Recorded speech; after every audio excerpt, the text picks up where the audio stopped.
Good morning, everyone. Can you hear me? Yes, doctor. Okay, good. Thank you for replying to my question. Okay, before I start, I need to brief you a bit of the exam that's coming up. I think I want to show you this slide first. Can you just take down this HTTPS, this URL? Can you check there's a tutorial 3 part 1 uploaded to Spectrum?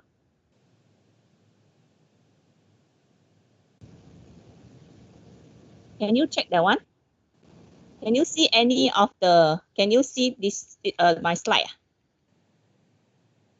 No, doctor. No, not yet. Okay, let me swap the screen first. Uh-oh. Gone already. Just a minute, just a minute. Why disappeared? Uh, always have this problem nowadays. Let me get out and then I come in again. I think the PowerPoints disappeared already.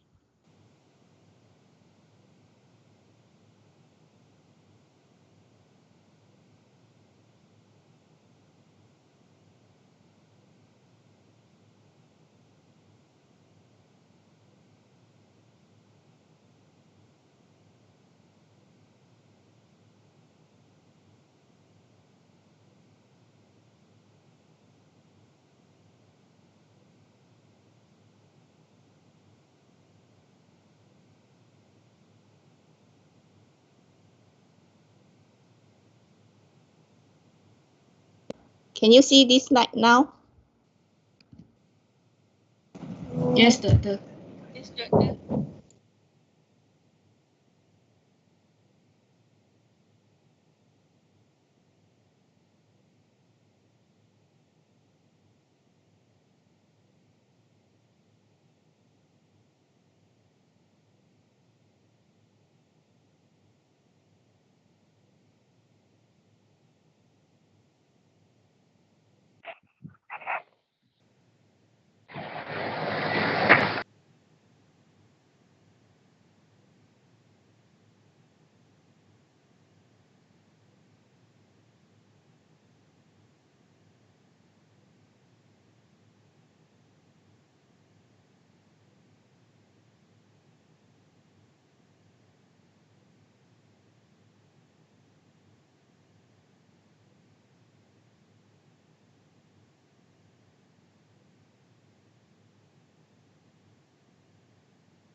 Hi guys, today's topic is basically lead versus lag. It is a very important concept of project management, and both of these terms are mainly related to project schedule. What is a lead? A lead may be added to start an activity before the predecessor activity is completed. Lead is only found activities with finish to start relationship. Let me give you an example of that. Please consider this as activity B and consider this as activity B.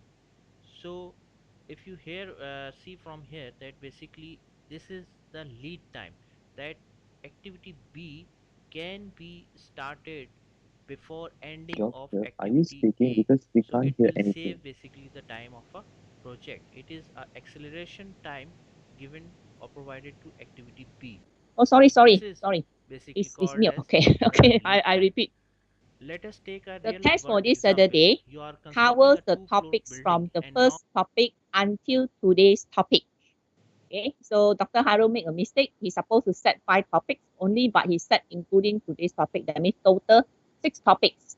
And the tutorial question cover from tutorial 1 until today's tutorial 3 part 1. So today you have to do booking and we'll discuss on Friday so that you can answer the question on Saturday. So make sure you study all the tutorial questions, the answers, and then you look through all the lecture notes from topic 1 until today's topic.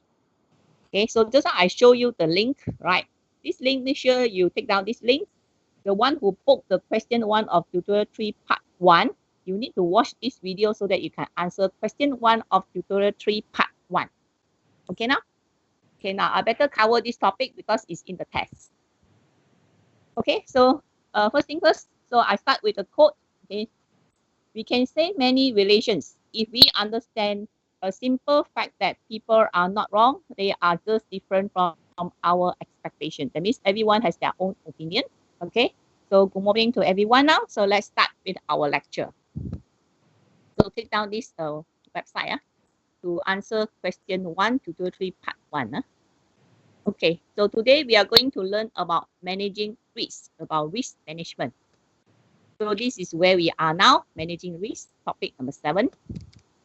Okay, look at this first story. You know what is this incident? Do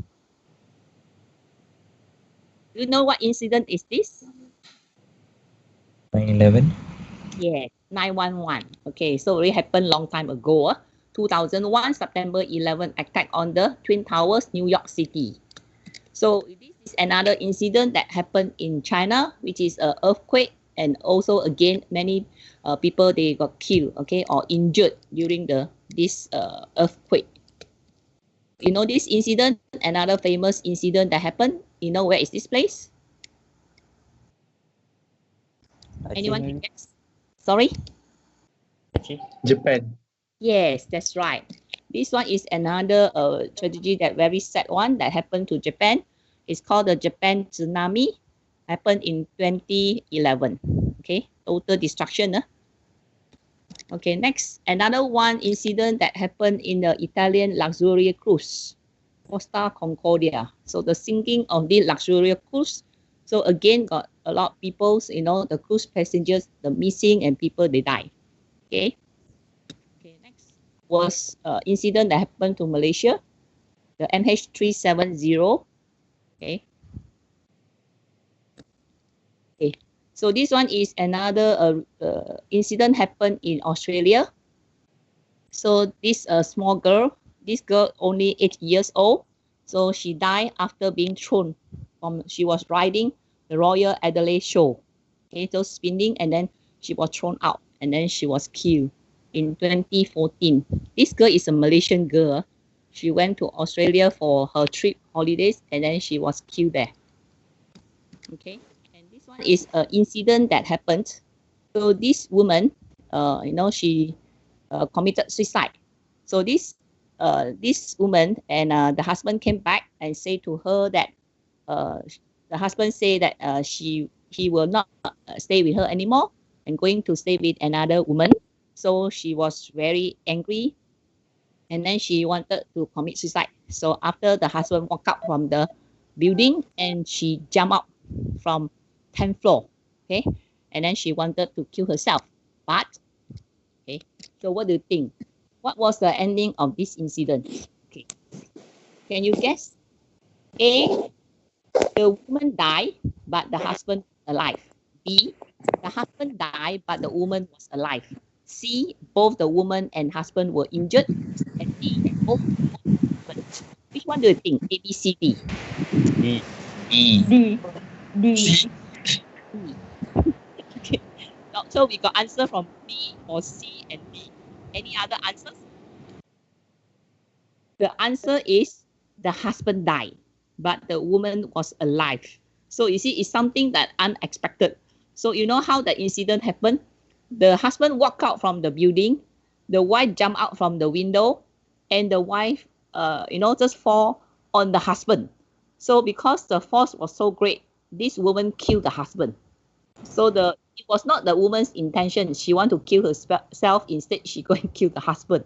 You see, she was unexpected incident, and then she alive, and then she got the insurance of the husband. Okay, so that's something unexpected. Okay, next. So question. What are these stories and incidents telling us about? So what is the implication of all these stories? Anyone? Never offend a woman. Sorry? Never offend a woman. I see. Okay, never offend a woman. Okay, what else? Okay. There are other incidents, right? Make sure you buy insurance. Okay, good answer. Make sure you buy insurance. Any more? What is the... We need to prepare for unexpected event. Yes, something unexpected event that happened. That's called, our today's topic is called risk. Okay, so that's the meaning. You know the Malay word, last year when I asked a student, the one Malay student answered me, malang tak berbau. He answered. Okay, so that's the answer. Okay, so that means you never know what is going to happen, okay, to us. Every day we walk out, unexpected incident that happens. So that's the term called risk. Okay, that's our topic today. So risk means uncertain or chance events that planning cannot overcome or control. Even you plan also that it will happen. Okay, so if it occurs, this risk event occur, it has a positive, can be good result, or negative effect. That's a consequence. Can be positive, can be negative. Not necessarily something, a bad event happen, it must be ending with negative thing. It can be also positive. Okay, let's see. So you look at this example here. This is the Olympic game held in 2016, and this person had a fall. Okay, this gymnast during the gymnastics, this man's gymnastics, he had a fall. He injured himself, and he has no chance to get any gold medal from this Olympic game. But another girl, if you know this incident, so this girl, she fall, but because of her fall, she got a gold medal. So you see, something bad event happen can have positive, can have negative results. Okay, understand? So not necessarily must be bad, can be positive. So the positive one is called opportunity. Okay, so next we look at what's the meaning. So today you're going to learn about risk management process. So what is risk management? So risk management is a proactive attempt to recognize and manage internal events and external threats that affect the likelihood of a project's success. So that means something that you want to do that try to prevent any failure that cause your project to fail. Try to prevent anything. You try to identify what are the possible events that are going to happen to your project. So this is what you want to do is what can go wrong. That means first thing you do in risk management is to identify the risk events. How to minimize the risk events impact, that means consequences. Okay, what's the result? So you try to reduce if it is bad. What can be done before an event occurs? That means you anticipate. I expect what is going to happen, so I try to prepare for this. Try to face the bad event that's going to happen. What to do when an event occurs? When it is really materialized, it happened already, then what are you going to do? That is called, the action you're going to take is called the contingency plans. Okay, so now next you look at this graph, the risk event graph. So the graph look like something like a X, the letter X. Why it looks like that? So you see, you remember the first lecture mentioned about the project life cycle. It's starting from defining your project, then you have the planning, you executing, and then delivering. And then for this risk, if you're handling risk, it will be some kind of cost incurred. So you can see the cost, the line is, you can see is from here, from low, going to increase, cost to the risk event, from the starting until ending. So that means the cost to solve any risk event at the beginning of the project is low. When slowly going towards the end, if any risk event happens, the cost to fix this event become very high. And for the other one, the graph, the line here shows, this is the chances of risk occurring. At the beginning of the project, the chances is very high because you're still at the beginning. So when moving towards progressing, you're almost ending, the chances of risk going to happen become low because you are going to finish soon. Okay, so why the graph looks like that? So I give you one real life example. You know, in the SE department, got two seniors, you know, two Chinese girls. So they were final year study, you see. So that means this is their study. So the chances, although the going to happen is rare, but happen to them towards the end of their study, the final year. So one day, both of them went to the exam hall to sit for the exam, one of the final exam papers that they took. When they arrived at the exam hall, they realized that the exam already over. So they got quite shocked. Then they look at the exam slip, which is stated, I think all your slip, remember that got the exam date stated there, printed. Then they look at it. Then only they realize they mistaken the date. Okay, it was supposed to be held earlier than the date that they mistaken is that day. So they got a shock, then exam already over. So obviously, both of them failed the exam. So I think it's a core paper. So in the end, they cannot grad because of the core paper, and it's a final year paper. So this paper only offer once a year. So they cannot take the exam until you have to wait for 1 year later. So they went to appeal. So when appeal, so after the exam, of course, they come with the special SEM.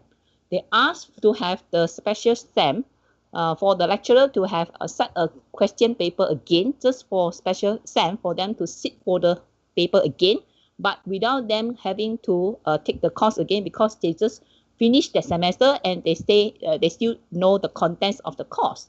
So when they appeal, so our faculty disapprove. So, and then these two girls, actually I didn't know about this. So these two girls came to see me and asked me to help them. They told me that they already went to faculty disagree. They even went to the, this deputy vice chancellor, TNCA. So TNCA, after that, TNCA sent down instruction to ask faculty to look at the case again. So they came to me and asked me to help. So because that time I'm no more the head of department, so I told them I have no power, okay? If I'm the head of department, I have power, I got authority, you understand? So I say I'm not sitting in the management, so it's very difficult for me to help you. When I'm the head of department, I got some kind of authority that can go to tell the management to give them consideration and help them in some way. So when they came to me, I say I can't do anything, but of course I will give you my support during the faculty meeting. So after the TNCA sent down instruction to faculty called a meeting, and during the meeting, they asked us, all the lecturers, to vote whether to allow the student to set a special exam paper during the special SEM for these two girls so that they can grad. So during the meeting and the voting, many lecturers not supporting them. So that was too sad. So in the end, was not approved. So in the end, they cannot have the chance to take the exam paper during the special SEM, and they have to wait for 1 year later. So imagine this is the final year, it's the ending of the project. So if you have to take the project again, that means you cannot grad, you have to wait for 1 year later. So you can imagine you cannot go out, maybe you can work, but part-time, you're waiting to do the thing. So that's why it becomes very costly. So if this incident happened at the beginning of the semester or during the first year or second year, so they still can make up because they still got many more semester.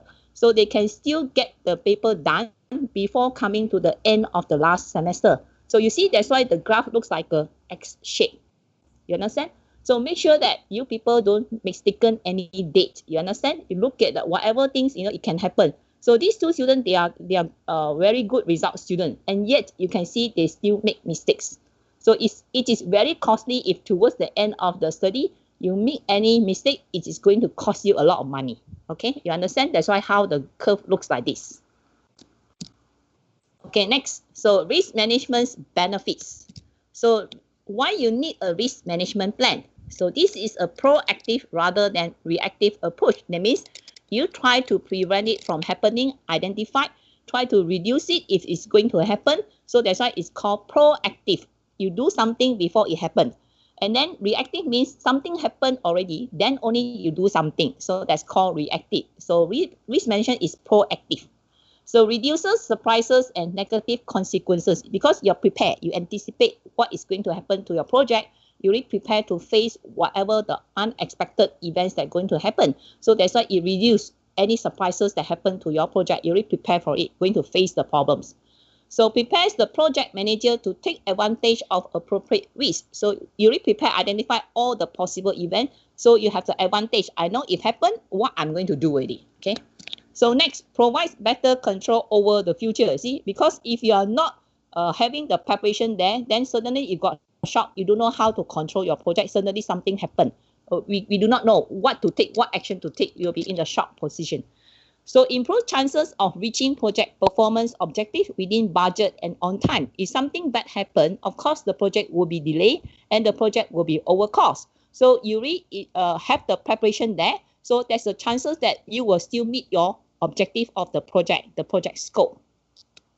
So this is the risk management process. Okay, first, these are basically got 4 steps. You must start with the first step known as the risk identification. So during this step 1, you analyze the project to identify sources of risk. So that means you call all the stakeholders, call all the team members, you sit down and discuss and identify what are the risk events, what are the possible things that are going to happen to your project. So once you identify this, the whole list of the risk event, these are called the known risks. So that means a list of the risks that you already identify. I know I expect if it happens, what I'm going to do this. So step number 2, after knowing this list of risks, then you have risk assessment. You try to assess the risk. Assess the risk in terms of how you assess it. You assess in terms of the severity of impact, how serious it is happen. Likelihood of occurring, what is the chances, the probability of this risk event going to happen. And then controllability, how you can control and try to face these problems.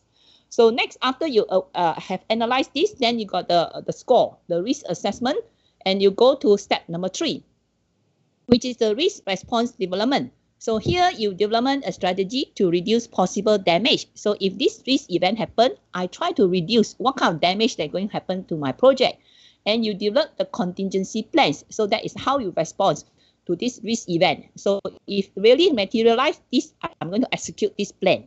Okay. So next one, you come to step number 4. So this is your risk management plan. Risk 4 is you risk response control. So it happened already, then you have to implement the risk strategy. You monitor and adjust the plan for the new risk. You can see there are arrows coming out. You see there are new risks from every steps here. You see going back to step 1.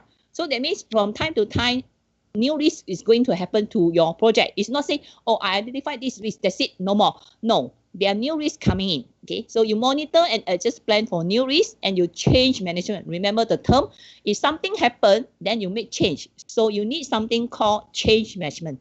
So during each step, you must keep on looking for any new risks that are going to occur to your project. So this is looping. You can see it's looping, keep on going, all the 4 steps. So step 1, identification. Step 2, assessment. Step 3, you respond to the risk that you have assessed. And then last one is you respond control. You control the risk and make changes. Right?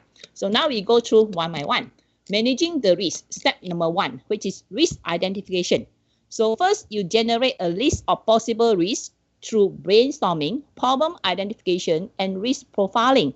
So we'll go through what is risk profiling. So first, you apply macro risk first. That means on the top level, basically generally what is going to happen. Then very specific, one particular event that's going to happen. Okay, so next then will be step number 2. So we go on to the next slide to see what are the identification first. So to do that risk identification, there's a method called risk breakdown structure. So you learn WBS, work breakdown structure. You learn OBS, organizational breakdown structure. You learn PBS, process breakdown structure. And today you learn RBS, risk breakdown structure. So same thing at the highest level is your project. So from this project, you break down into the technical aspect of the project, external aspect of the project, organizational aspect of the project, and also the project management of this project. So under technical, so you try to identify what are the potential risk events that happen to some of these important issues from the technical perspective. For example, requirement of your system, the technology used to develop the system, complexity interfaces the system you build, performances, reliability of the system, quality of the system or the service that you are going to produce. So from the external perspective, you are looking at subcontractors and supplies. Okay, so because external, maybe your subcontract is just like you outsource some part of the project. So you must look into how you handle and what are the problems going to come from the subcontractor and the suppliers. So next, regulatory. Some government implement some laws and regulations. Then the market competition from outside. Then the customer, they may complain something. And then what about the weather may affect your project. So next, organizational perspective will be the project dependencies. And then resources, remember you have many projects ongoing. So these resources required by many projects, how you handle this. So this is a risk. So if one resource required by one project and your project cannot use it, so it will cause your project delay. Okay, next about funding, how much money allocated to carry out the project, prioritization. So which project, which module should be developed first. So next, the last one, project management. So you're looking at estimating. So you already learned the cost estimation. So can you estimate the cost correctly? Remember, some of you first, you estimate, oh, your project only Malaysia ringgit, 10 ringgit only. Some will put, let's say 100. So is that a realistic estimation? So if you make a wrong estimation, then your project will be not enough money to complete. You see, so these are the possible risk event. Then your planning, any mistake in your planning, controlling and communication. See how you communicate with stakeholder, how you communicate with the team members, your leaders and so on. Okay, whatever the different levels people involved throughout your project endeavor. Okay, so these are the things that are under RBS. So something like WBS, it's just a breakdown from highest level to the sub levels, and you look into the different risk event from these 4 issues here. Okay. So that is one of these example of this partial risk profile for the product development project. So just now we mentioned it got technical aspect. So here you can ask the question, technical requirements. Are the requirements stable? That means will customer come back and say, I add some more requirements. So it's just like the tutorial group 3. My student developed a system for you to assess the HOTS. So I keep on asking the student to change this, to change that, you see. So the requirements changing, not really stable, because after that I realized, oh, I still need some more this, I need that, I need that. So keep on asking her to add, right?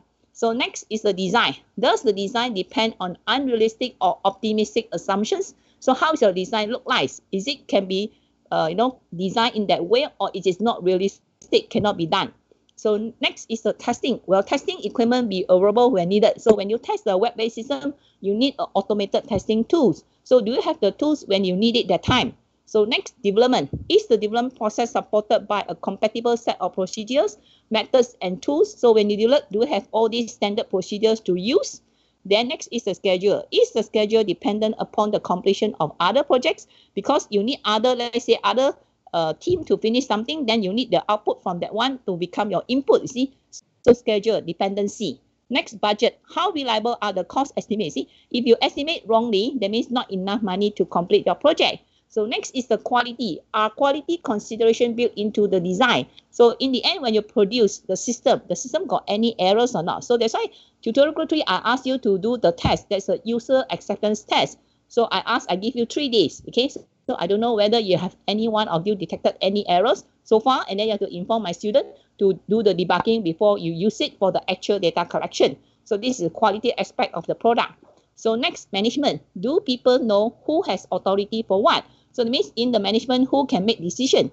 Work environment. Do people work cooperatively across functional boundaries? So you see, remember your organizational structure. You can have strong metrics, weak metrics, you got dedicated team and so on. So here you must know who has the authority, who will do what, who must cooperate with who and who make decision. Okay. Next, staffing. Is staff inexperienced or understaffed? Do you have enough staff or not enough staff? Are your staff, they are experienced or inexperienced? They don't know what to do. They have to learn first. So remember, there's a learning curve.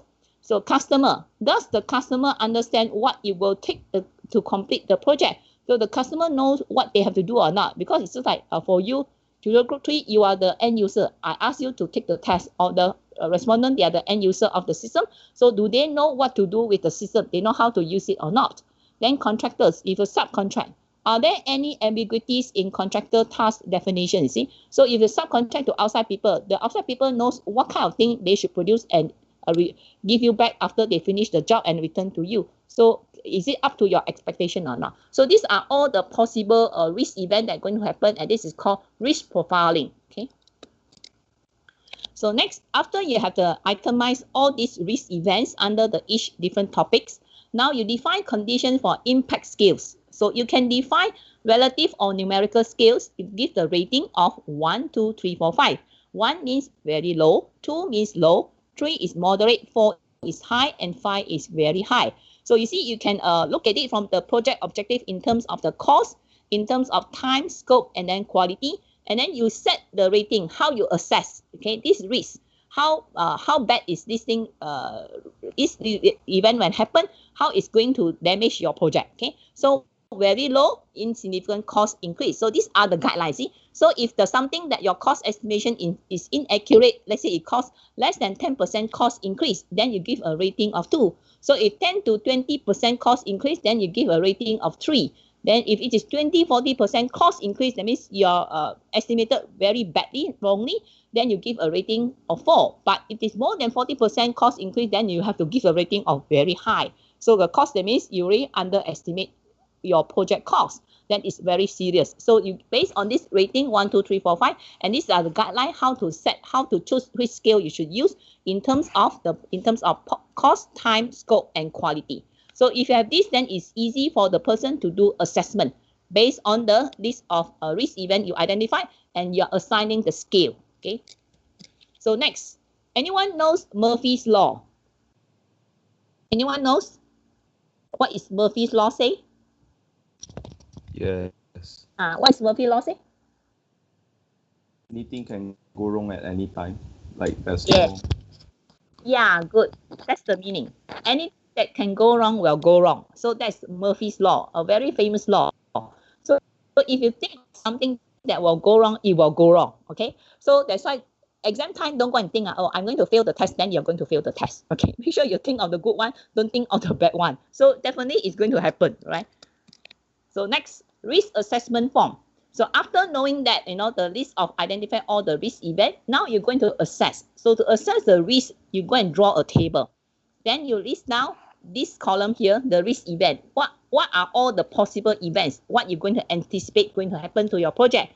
So for example, in this example here, you got interface problem. You identified system freezing, user backlash, and then hardware malfunctioning. And then you do the assessment. Assessment, you assess in terms of likelihood. What is the chances, the probability of this risk going to happen? Next, impact. If this risk event going to happen, what kind of impact, how bad it is going to happen to your project? And next, detection difficulty. Is it very easy to detect that this risk event already happened? And then you also identify when this risk event going to happen.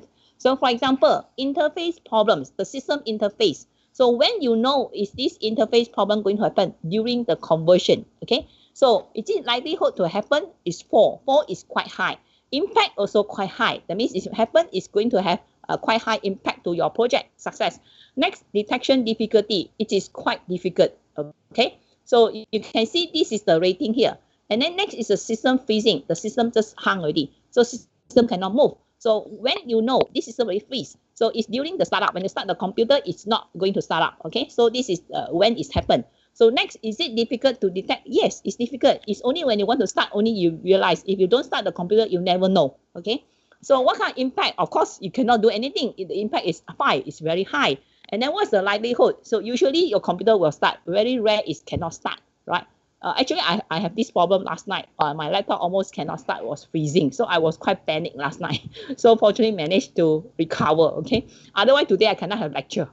Okay, next, user backlash. So this is the likelihood is 4, impact is 3, and then detection difficulty is 3. So when it happens, it's during the post-installation. And hardware malfunctioning. So what is the likelihood of the hardware fail? Usually it's very low. So the likelihood probability is only 1. The impact, if happen fail, then of course, you see, if my laptop fail, then I cannot have a lecture today. Impact is very great. So detection difficulty is only when it fail, only you will know. So it's difficult to detect. So when it happens, it's during the installation. Okay. So you do this, and then it's called risk assessment. So this is part of the things that you have to prepare for a project, and you have to present it in your next chapter. Okay, in your chapter 4. So here you can see this is the risk severity matrix. So you see just now, this is the table that shows the risk assessment. You have all these risk event, likelihood, impact, detection, difficulty, and when. And from there, you are going to plot this chart here. So this is called the risk severity matrix. Is you're plotting the likelihood against the impact. And you can see there are three colors here. You can see the red zone, it means major risk. You see the yellow zone, it means moderate risk. And you see the green color, it means the minor risk. It's not very bad impact. Okay. So how you plot? You just take the value. For example, first one, interface problem. You see interface likelihood is 4, 4. So likelihood is 4, you go over with 4 intersect here. So this is the interface problem.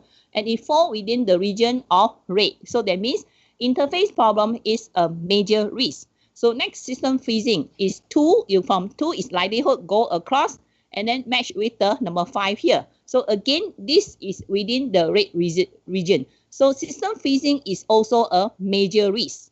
And next, you have the user backlash. That means user making complaint.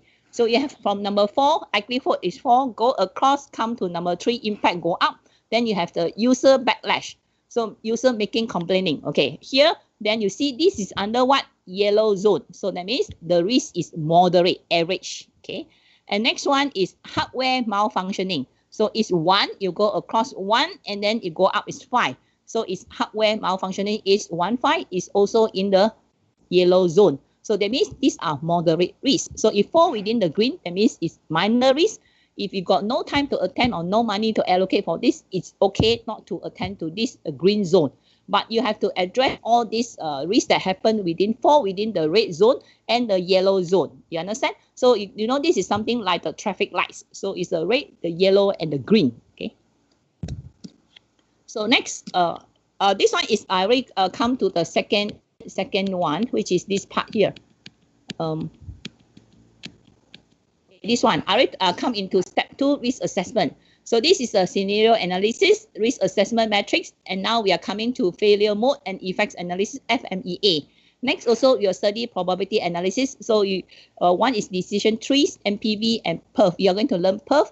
And then next method is called semi-quantitative scenario analysis. So I'm now coming to FMEA now. Okay. Okay, so what is FMEA? So FMEA extends the risk severity matrix by including ease of detection in the equation. So you just multiply the value. That means you just use impact multiplied by probability, that's a likelihood, multiplied by detection, how difficult to detect, and you get a value, which is called the risk value. So each dimension is rated to a 5-point scale. That means the rating is 1 to 5. So examples, if the impact is 1, and then probability is 1, and then detection difficult to detect is 1, then multiply all is 1. So this means low impact risk. So the 5-point scale here means 1 is the low impact, low probability, easy to detect. 5 means high impact, high probability, and impossible to detect. So if all the values are 5, 5, 5, so multiply 5, multiply by 5, multiply by 5, you get 1 to 5. So this means this risk is a high impact risk. So you must address this high impact risk if compared to low impact risk. So this is the method called FMEA. Just multiply all the values and you get a risk value. And from there, you decide how bad is this risk. So next method is called semi-quantitative scenario analysis. So here this means, first you look at this bar here. So you have all the work packages. You have a WBS or PBS. From there, you have the lowest level, which is your WPs. So under this WP, you have planned, remember, you allocated the time and also the cost to carry out a WP. So those are called baseline. Okay, so the timeline, let's say this is the timeline, baseline schedule that you plan. This particular activity, let's say you send out, distribute, collect data, you distribute survey form, and you plan out how many days you need to carry out. Let's say you plan to have 2 weeks, okay?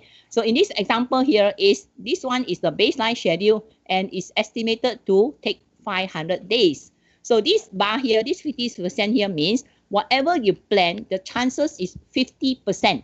That means I'm 50% chances of success and failure. So I'm confident that 50% of what I scheduled, the time of 500 days, I'm confident that it will finish. Okay, the chances of this finish is I'm 90% confident that 50% have chances finish on time on the 500 days. So now you do some kind of estimation. What happened? It can finish earlier.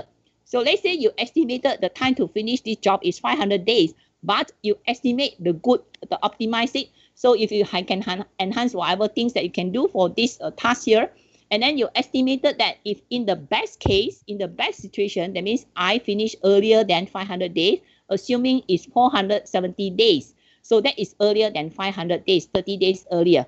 So what is the chances in the best case schedule that I finish earlier, this job earlier? That means here they put 10%. It means I am 90% confident that I can finish on the 417 days with the 10% of chances. Okay, I have 10% chances that I can finish on the 470 days, which is my best case. But I'm only 90% confident that this thing can happen. Okay, and in the worst case, so you also estimate what happens if it takes longer than 500 days. So you estimated that the longest I'm going to take to finish this particular task of this project will be 590 days. You see, from your normal plan, which is 500 days. So you are 90 days extra. So this is called the worst case estimation, your worst case schedule. So this 90% here means I am 90% confident that the worst case will happen 90%. The chances of 90% worst case going to happen. Okay. So once you have planned all this, then your project start ongoing and you start tracking. So later you're going to study what is project tracking. You start to track the actual time spent. So as you go along, so this is the actual time spent halfway through. After these 300 days, then you realize, you look at this plan here, the baseline and best case and worst case, and do the forecasting. So you forecast, now I finish up to 300 days. What is my state here? Is somewhere here.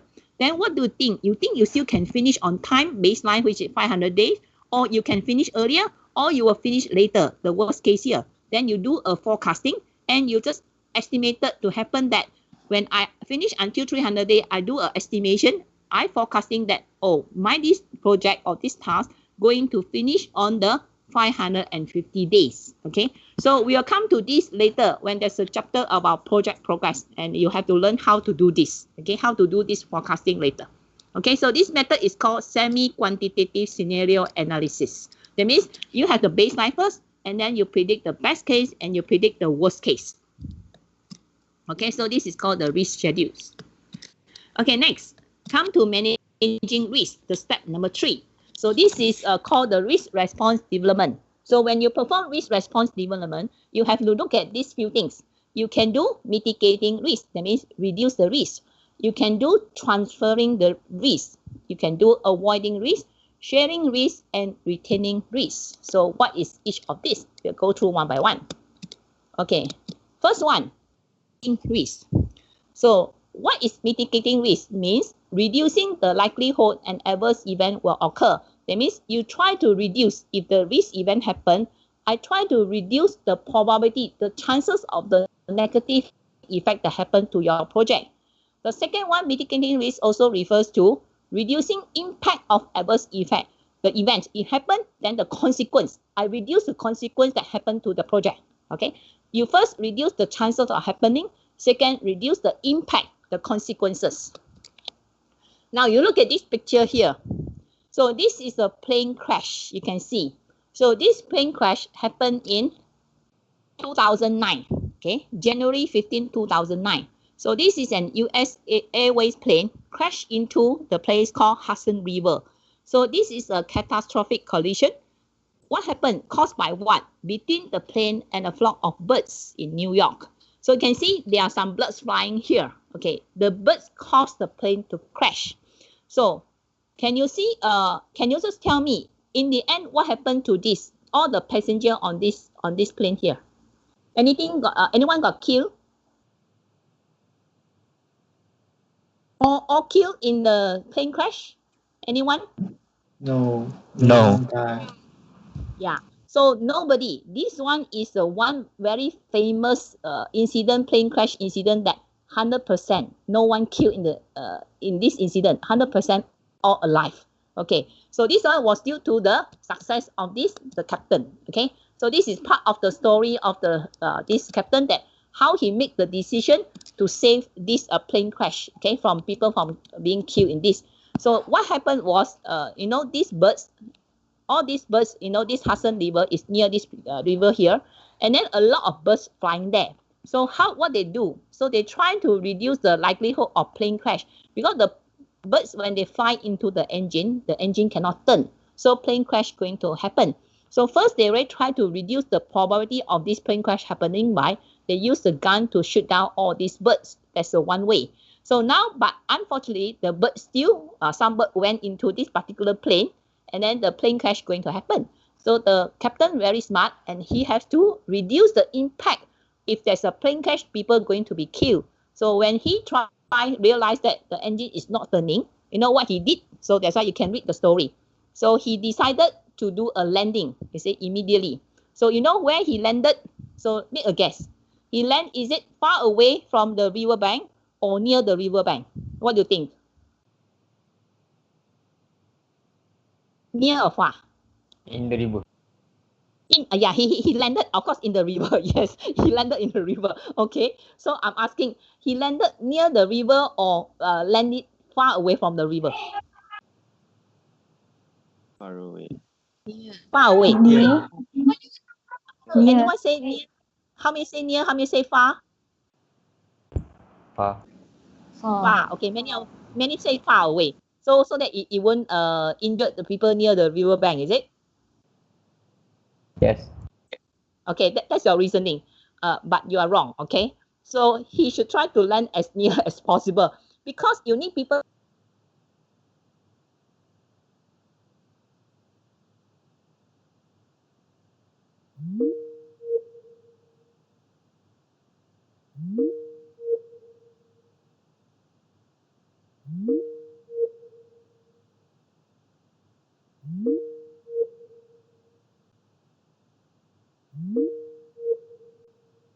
Already.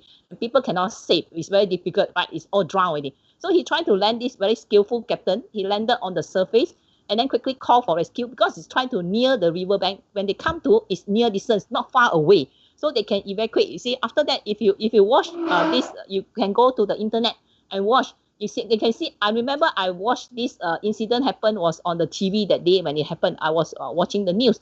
I saw all the people standing along the wing of this plane. So the boat came and then rescued all of them. So that's why 100% safe. You understand? So of course, this one is the skillful captain that saved all the life of these people. You know, today even people complaining that, you know, the captain didn't ask for help. He made the decision immediately. So he made a good decision without asking, when ask people to come help and say do something to help the plane landing or whatever. He quickly landed very smoothly, because it is too short of time. Otherwise, all people will be killed. So all the 155 people on board with this skillful landing, then all safe. Okay, you can read about this story. It's a very famous incident in this aviation industry. Okay, and next one. Okay, so ask you another question. Can a Boeing 747 fly on one engine only? Can or cannot? Can. Can. Okay. Any other? No. I think cannot. Must more than Cannot. one engine. Yeah. Okay, cannot. It Some can say only can, some- glide. That's right. Yes, that's right. Okay, if you read another incident, you can see this is a Boeing 747. So this one incident happened. So asking the question happened in 2018. So can ask the question about, can Boeing 747 fly on top engine? There was another. So this happened in Indonesia. Okay. So in 1982, this British Airways Boeing 747 flew right into a cloud of volcanic ashes. So because its ashes went into the engine, so all the engines shut off. You see, so then they have to try to have landing, or try to, because it will be a plane crash going to happen. So very fortunate that, you know, the captain, after making the announcement, and then he tried, of course, it's ashes. Then after that, maybe it's all, you know, the whole plane then slowly cough out these ashes, and then the engine start to work again. Okay, so regain the engine, the functioning. So slowly regain one by one, and in the end have three back.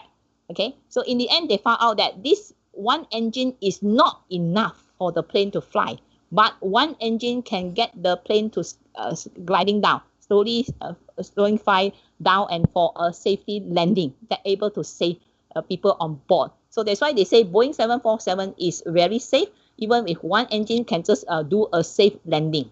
Okay, so in the end, all the people on board were safe. Okay, again, this is another incident, very famous incident, right? Okay, so next is about transferring risk. So transferring risk refer to paying a premium to pass the risk to another party. So I think some of you get a PTN loan. Do you have any that you have to get a guarantor for that? Yes or no? No guarantor, is it? Got guarantor or not? Not really PTN. sure, but we do need a signature from Pegawai Grade A, if I'm not mistaken. Oh, just a signature, but the pegawai is not. If you don't pay back that pegawai, no need to pay back for you. Not that sure anymore. Okay, I think usually it's not. You just want to somebody certified in your case. But usually, if you have something like on loan, and you see, people will ask you to have guarantor or something, some item that if you cannot pay back, you take your property or whatever. Okay, so like a car, you have to buy insurance because there could be a car accident that happen. So insurance company will have to bear the cost. Okay, so that's called transferring the risk. That means you pay a certain amount, you pay for the insurance amount. If something bad happens, then the company will bear the loss for you to cover your costs, okay, that incurred. So that's called transferring risk. That means you pass to another party to bear the loss or the cost, okay, of the risk event. Okay, that's called transferring. Okay. Next is called avoiding risk. You try to avoid the risk from happening. So how to do that? Changing the project plan to eliminate the risk or condition. You can change the plan so that you try to avoid this from happening. So this is one example. So adopting proven technology instead of experimental technology can eliminate the technical failure. That means this technical aspect is very new. They are still trying out. I'm not very sure. So the failure chances is very high. Then you better use the technology that which is already proven, is really working. So that's why sometimes like Microsoft, they come up with new operating system. So you can see they always call the word beta version. It means they are still trying out. There may be some kind of failures there. So usually you don't go and use the new release type of technology. You use the one already proven there's no errors one, right? So this is one example here. This is a new drug offers for big relief for osteoarthritis pain. But then this drug causing some other side effects. Okay, something else that worsening the arthritis and the bone changes that require total joint replacement. In the end, must end up a operation. So better don't take this drug. So better take those drugs that already proven that it don't have other side effect. So this is called avoiding the risk. Avoid getting something bad happen. Okay. So another example. So this is the current one. Okay, the COVID-19. So many companies or many countries trying to produce this vaccine because it's a profit making, right? Because the whole world need this vaccine now, but they are still trying clinical trial. So many companies are trying now, and this one of this, okay, this one is Pfizer. It's a product by this German with the US company. This Pfizer Incorporated and a German partner, BioNTech. Okay, for this emergency use, keep on trying now, and they say this one is proven. Vaccine was proven 95% effective. So that means they still 5% not sure yet. So better, that's why they're still not really releasing, but they're trying to have some meeting and then try to release by after December if they approve, by the agency involved. And then they may this Ministry of Emergency Use Authorization EUA and some department that in charge of this release of the vaccine. So once approved, then only they'll release and then they will sell it in the market. So they are still trying, okay, still testing clinical trial because some halfway through, one patient got killed. So they had to try out because this vaccine will be used worldwide. So you try out different ages, you see, different years, 12 to 15 years of age. And then with the 56 to 85 years old, they check all kind of people who got this COVID-19, test how effective is this vaccine. And then they also people from the different countries, different nationality, different attendant group. So they may have different, because the different background, okay? Because different country, the different sizes of the patients, the way, the culture, the things that the people eat also have some kind of impact whether this vaccine got any side effects or not. So a lot of thorough testing, clinical trial need to be tested before it's confirmed and can be released. So if anything new, better don't try until it is confirmed it's safe to consume. Okay. So next, another type is called sharing the risk. So this means allocating risk to different parties. That means every party you share the risk. If something happens, you share part of the loss. You see, you bear the cost. Okay, share the whatever profit making also share, any loss also share. So this is called a win-win situation. So this is a story about Airbus in 2011. So this is joint mutually beneficial business relationships. And then if this win-win situation, you got profit, then you share the profit. But if the risk, also risk sharing partner, you share the risk. So it's just like our when the incident happened, our MH17, the one got shot down by the during they passed by this Soviet Union that site. So they have shot down by the gun, somebody shot down. And then people also will claim, that insurance, they'll claim the life. So what are the parties involved? Then we'll see who is the person who shot down the plane, and also like MH370, if any plane crash. So they will look at the plane. So manufacturing of the plane is what? If Boeing 747, so who is the one manufacturer, which company? So of this engine, the Boeing 747, I think is Rolls-Royce. So that's why the company, they will go and ask compensation from Rolls-Royce as well as the Boeing company. So that's why this is called the sharing of the risk. If anything happen, not only one party bear the cost, but other parties involved also share the loss. If there's a profit making, both also sharing the profit. Next one is called retaining risk. That means you have to accept it. It's called accepting the risk. So this is making a conscious decision to accept the risk. You have to bear the loss. So for example, these are natural disasters. So this is a flood in Thailand. This is also flood in Australia. And Malaysia also always have a flood towards the end of the year. So if anything, there's a flood, then whatever the loss incurred, the water go into your house, and then whatever the furniture is spoiled, and then the TV spoiled, all the car, spoiled. So who is going to bear the loss? Then the owner, because that is your own property. Nobody is going to bear the cost for you unless you buy insurance again. Then you transfer the risk and then ask the insurance company to pay for the loss. Otherwise, you have to bear the cost. So this is called retaining risk, means accepting the risk. You bear the loss yourself. Okay. So next, after that, you come to contingency plan.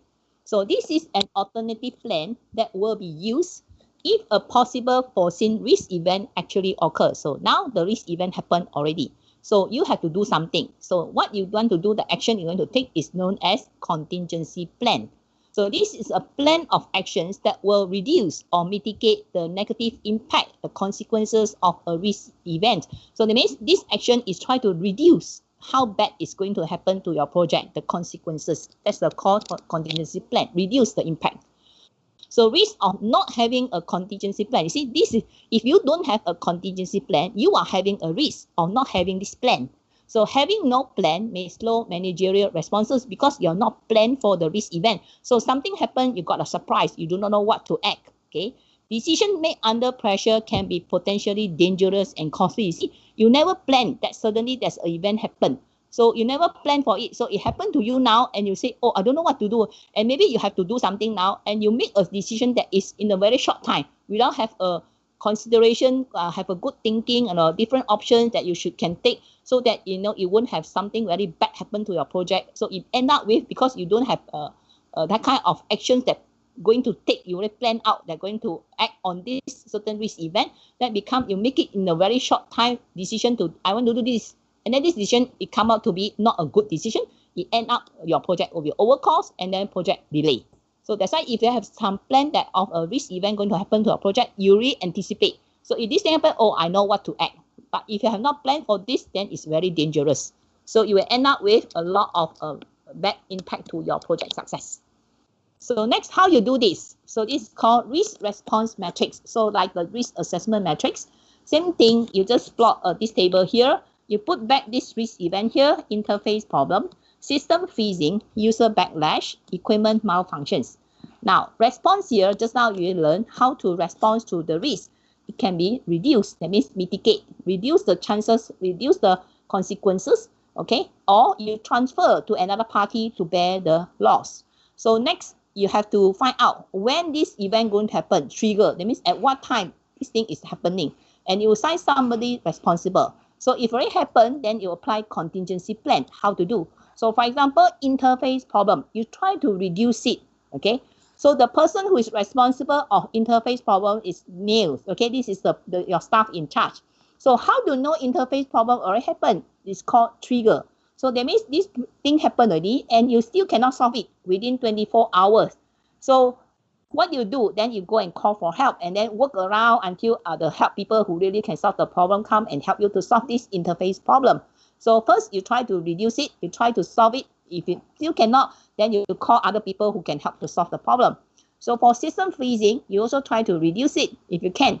So the person in charge is called Amy Lu, okay? So Amy Lu will realize that this system freezing happened, is still frozen. After 1 hour, system is still not functioning. Then what you do? Then you do reinstall the OS. You see, so it's still freeze. Okay, now I do reinstall OS, see whether it can work now. So next, user backlash. User make up a call and then complaining your service or your system got error. So person in charge is Eddie, okay? So you receive, how do you know this user backlash complaining happened? Because there's a call from top management saying, you know, the customer calling, complaining about your department doing what. I see the complaint coming in. So this is called trigger.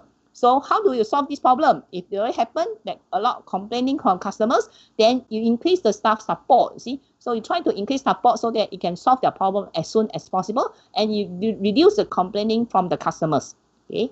And last one, equipment malfunctions, okay? You try to transfer to another party the response. So who is in charge? Jim is in charge. So how do you do it? Replacement doesn't work. So you see, you have got one equipment malfunction, you change the equipment. If this equipment still don't function, that means this brand is no good. So you order another brand. Okay, so the contingent brand is still after changing it. Oh, this brand no good. I don't want to use this brand. I change to another brand. Okay, so you change another brand. Don't want to use that company anymore. So you transfer to another company to bear this. Okay. So next is the risk and contingency planning. Okay, so the risk, there are a few types. You can classify. The first one is technical risk. So here, how you handle technical risk, you back up strategies, you chosen technology fail, you see. So if this technology cannot work, then you choose another type of technology that can work. So you're assessing whether technical uncertainties can be resolved. You see, you try to fix these technical problems. So these are technical risks. The second type of risk is called the schedule risk or schedule risk. So this is use of slack. You didn't learn the slack in your network diagram. That is the free time you can use. The slack increases the risk of a late project finish. So if you have got free time, you make use of the slack. But once you use up all the slack, you got no more slack, then it will cause the project schedule to be delayed. So next, impose duration date. That means how do you make sure that you don't be over time? Okay, then you fix a date. Absolute project finish date. Say, okay, I tell you, okay, this project must finish on the 10th day. Make sure you finish on the 10th day, not on the 11th day. So that's called impose duration dates. I fix it already. So remember, constraint. Time is constraint. Okay, next, one more. Compression of project schedules due to a shortened project duration rate. Okay, so this is another case. So you know that you are running out of time. So you do compression. That means I reduce the time frame of that project. Okay, we are going to come to this later. Okay, so that means you are over time. Then you try to catch up by cutting down the project duration of the task. Okay, there are a few ways. Okay, for example, you can cut down the time by reducing some functions of the system you are going to build, or you can get more people to help, or you can do OT and so on. Okay, it's the cost risk. So time cost dependency links. Remember, costs increase when problems take longer to solve than expected. So it's just like if you fail certain course, you will take longer to finish your study. The longer you take, the more cost you have to pay, right? You see? So the more cost you have to stay in campus, the more cost you pay repeating the courses, the cost fees, okay? So that's why time and money is together. Increasing the time, increasing money. So deciding to use the schedule to solve cash flow problems should be avoided. There are some people, they feel that, sometimes I just save the money in the bank. It can give me interest. So I will just delay the project by getting some money. So you should not think of that way. To say I use the cash money in the bank first, I want to get some money so that increase this money here for my project. But you should not doing that kind of thing. Okay. So price protection risk, a rise in input costs increase if duration of a project is increased. So if a project is delayed, it takes much longer, the project cost is going to increase because the longer it takes, the price of the material will increase. So remember I mentioned to you earlier that, my mother gave me 20 cents only when I go to school that time during my primary or secondary. I only need 20 cents or 50 cents. But today, if you go to school, then you need at least maybe 3 ringgit or 5 ringgit or 10 ringgit to go to school to buy food. So imagine, you see, the longer you take, the more cost is going to incur to the project. Next is called funding risk. So changes in the supply of funds for the project can dramatically affect the likelihood of implementation or successful completion of a project. So funding risk is, for example, like we lecturers, we have to do research. So that means there's a research fund. So usually when we apply for research fund, we ask for a certain amount, but the party that approves the amount, usually they will cut the amount that we propose. Sometimes they cut about 50% or even 70%. You see, if let's say 100,000, it cut down to only 30,000. So that means that project could be affected, not enough money to buy equipment to carry out the project, and the project may cost, the thing cannot be a successful completion. Okay, so there's always funding risk now, because as you know, that government always say government no money, especially now COVID-19. Government has to provide a lot of subsidies, supporting people who are jobless and so on. And because I'm also the academic advisor, and I already spoken to one student who is under my supervision, he also told me that the parents lost the jobs because of COVID-19. So, and then her family having a financial problem. So he has no money to buy a laptop to study online, and that's why he end up with under observations, because he got no laptop to study online. So in the end, he decided to borrow money from his friend, and he just managed to get a laptop. So imagine, you see, so this is funding risk, can cause a lot of things to fail. Excuse me. Next is just now all the things mentioned are related to the risk event that give you negative consequences. So remember, a risk event can happen that give you something positive. The consequence is positive. So in this case, we call it opportunity. So this is called opportunity management tactics. So the way that you handle risk event that give you opportunities is almost the same as how you handle the negative consequences, but except for the way you respond to this risk event. So one of it for opportunity is called exploit. So exploit means seeking to eliminate the uncertainty associated with an opportunity to ensure that it definitely going to happen. Because if something bring you opportunity, give you positive consequences, then you want to make sure that it happen, make it happen. So example, assigning the best personnel to a critical burst activity to reduce the time to completion is about exploit. It's trying to exploit the expertise of the person. So a few years back, we have this external examiner. We have our master program, even your undergrad program, we have external examiners. And these external examiners, they have to come to visit our faculty to check our what we are doing, the course syllabus, the course content, and give us comments, okay, on what we teach, whether we are up to date, and give some feedback about how to improve our curriculum, and then what are the way our environment, the teaching, and the research project, and so on. So there was one year, our Master of Software Engineering, the external professor came. He's from Canada. And then he came to our faculty. So we try to exploit him, So we know this is the professor specialized in software engineering. Besides, he came over to evaluate our course content for the master program and give some suggestion and improvement, okay, and the syllabus and so on, and the research, what we should do. We also try to exploit him by, asking him to teach. So besides his job, try to exploit him to teach research courses, research methodology course to our master student.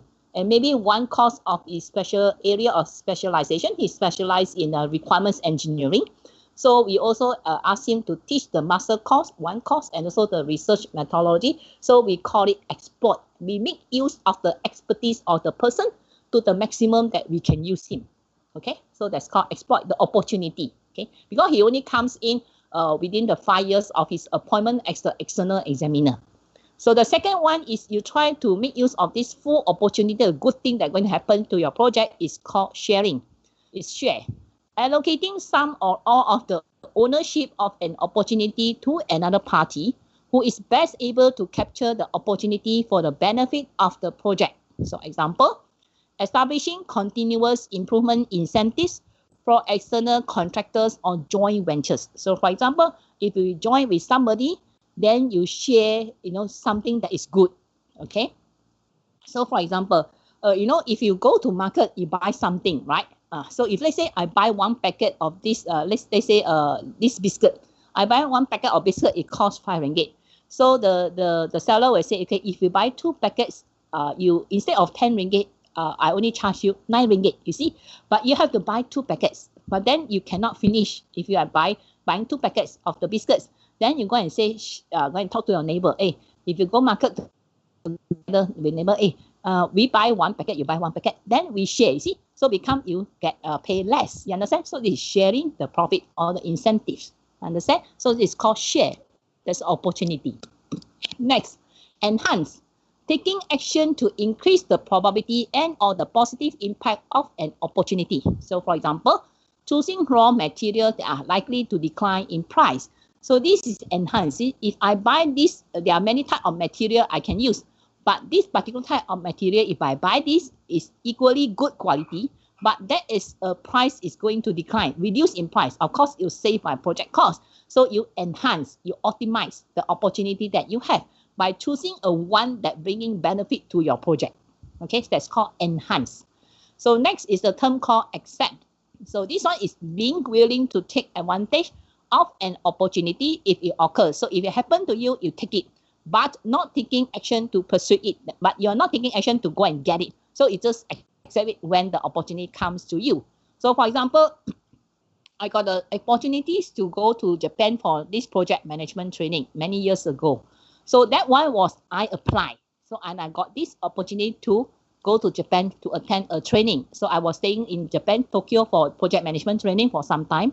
And then later, then this organization which is organizing this training by this Japan, the IT, the Society of Japan that offer this training program.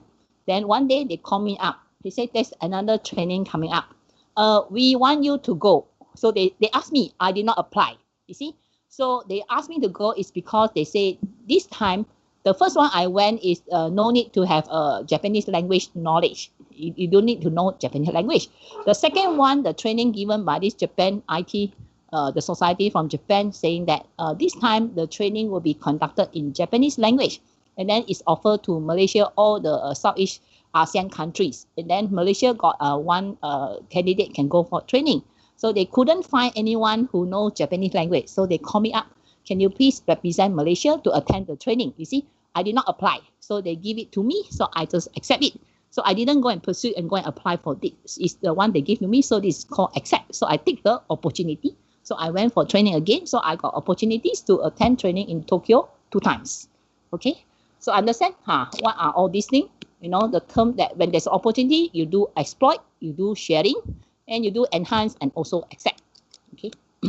Okay, next. Contingency funding and time buffers. Contingency funds. So these are funds to cover the project risk, identified and unknown. So remember just now, the risk can be, you can identify what are the possible risk events. It can be also risks that you cannot predict. You cannot tell what is going to happen. Those are called unknown risks. Okay, the one that you can identify are called identified risks or known risks. Okay, so here when there's something happen, you have to allocate certain amount to cover that loss going to happen to company or to solve the risk event that happened to your project. So for example, so if something happened to a project, it's a project delay. Okay, so the size of fund reflects overall risk of a project. So you have to allocate certain amount to cover the loss or anything that's going to happen to the project. So this is called contingency funds. And how much you should allocate is implication of how bad this risk event going to happen to you, the impact, how bad is going to impact to be. So that's why you allocate certain amount. If you think this certain risk going to happen is going to give you bad impact, then you allocate more sum of contingency fund, larger amount. But if you think the impact is not great, then you allocate a small amount. Okay, so that is the size of fund depending on your judgment, your estimation of the impact, how bad is it. So basically under these contingency funds, there are 2 types. The first type is called budget reserve. The second type is known as management reserves. So, but what's the difference between the two? Under this contingent fund, first type called budget reserve, these are linked to the identified risk or specific work packages. So remember that you can, from the very top macro approach, identify what are the possible risk event going to happen to the project. Next, you go to very specific, that is go to particular work package. So that particular work package, what kind of risk is going to happen? Then you identify that is particular specific risk to that work package.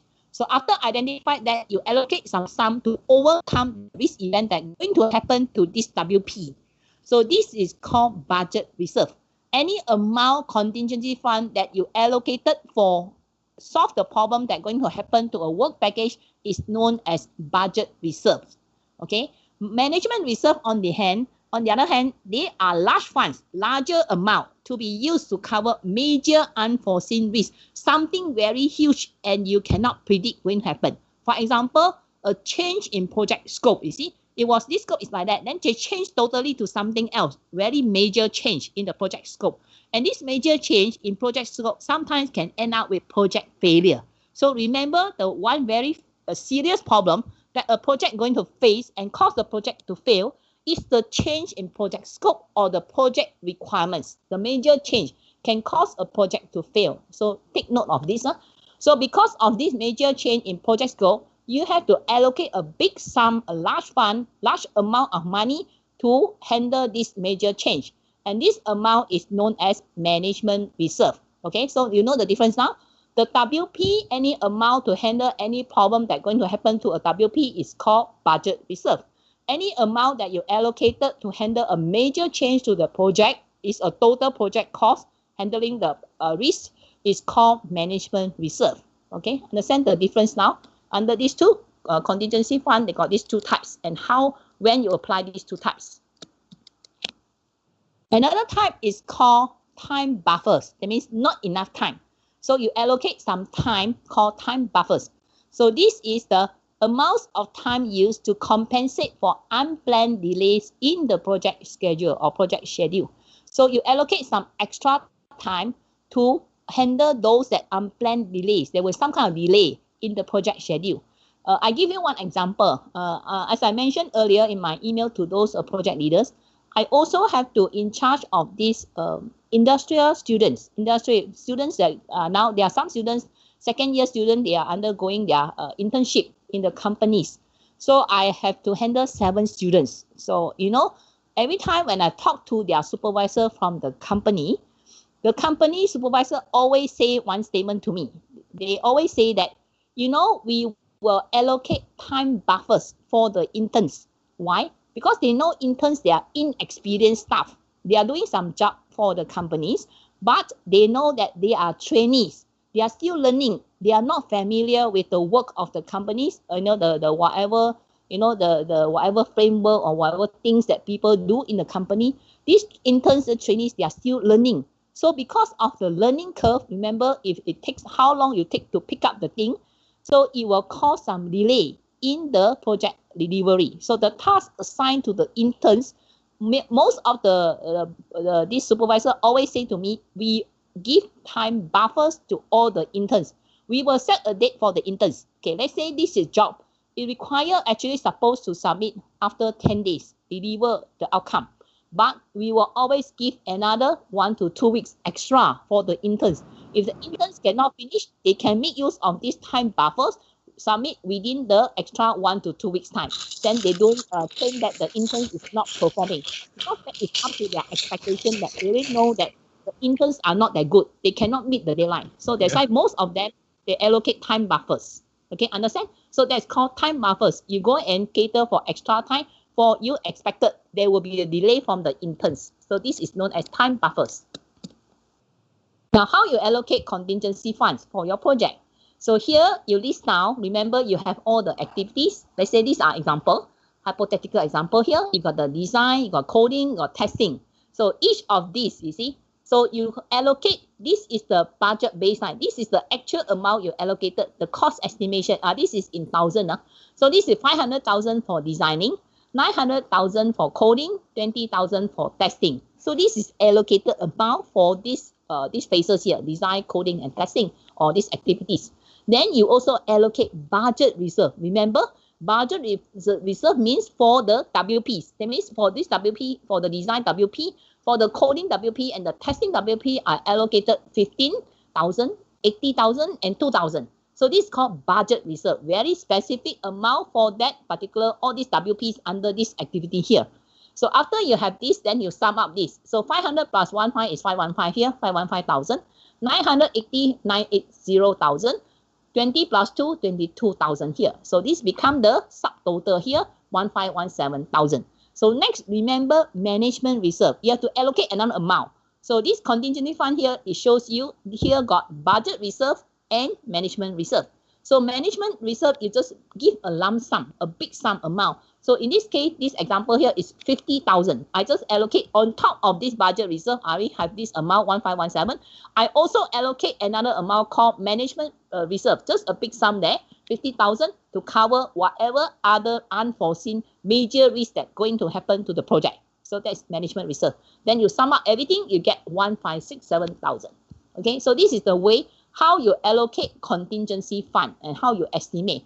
So of course, if your management reserve is very huge, that means the failure of the project is very high. People will tend to, cut off that project. They don't want to continue with the project because they worry that the risk event happen, the project going to fail. So the management reserve also, people don't allocate too large amount, then it shows the risk that going to happen. Potential is very high, probability is high, and impact is great. So give something that is reasonable. Okay, understand? So this is how to allocate contingency fund. That's why this contingency fund is not part of your budget. When you do cost estimation, you don't include budget reserve and management reserve. You only come to this stage, you add in budget reserve and management reserve. Okay, now we come to the last step. Step number 4, risk response control. Okay, now you have to control the risk that event that happened. So what do you do? Execution of the risk response strategy. See, you already plan the strategy. If risk event happen, what are you going to do? What action you're going to take? Monitoring or triggering events. See, there's a trigger. You know that this thing is happening. Initiating contingency plan. So you start materialize already. The risk event happened already. Now I'm going to execute the contingency plan. And then remember, you have to go back, keep on looking for new risks. So there are new risks coming up every now and then. Okay. So let's see. Okay. So this one is the 911. You see, after the incident happened, you see you have to clear all the the debris, all the dead body, that happened, you have to clear. You cannot just leave it there. Okay. So now how do you do? So that is called change management. So here the first one you do is establishing a change management system.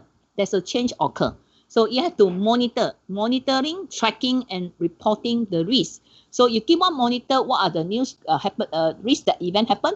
Then you track the risk and then what kind of action you take, and then report to the management how you handle the risk, how you overcome, and it's still resolved or not yet resolved.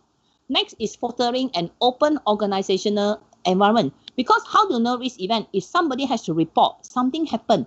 So if somebody that if you report to me something bad happened, and the person will be punished. If I say I report to you, is it there's a bug in the system, and the person who reporting the bug was punished by the company, and then no one is going to report there's a risk event happening. So that's no good. Then you'll be ending up with jeopardizing the company's reputation. So you must fostering an open organization environment, meaning that you encourage people to tell what is happening, what's wrong, and then what action we have to take now. I can tell you, I share you one experience I have. Before I joined this I was working outside in a company. And one day, my company sent me for a training. Well, my company bought a new software systems. So that company, the seller who sold the software that we are going to use, and then offer training program. So I was sent to attend the training. So during the training, and then we were trying out the system.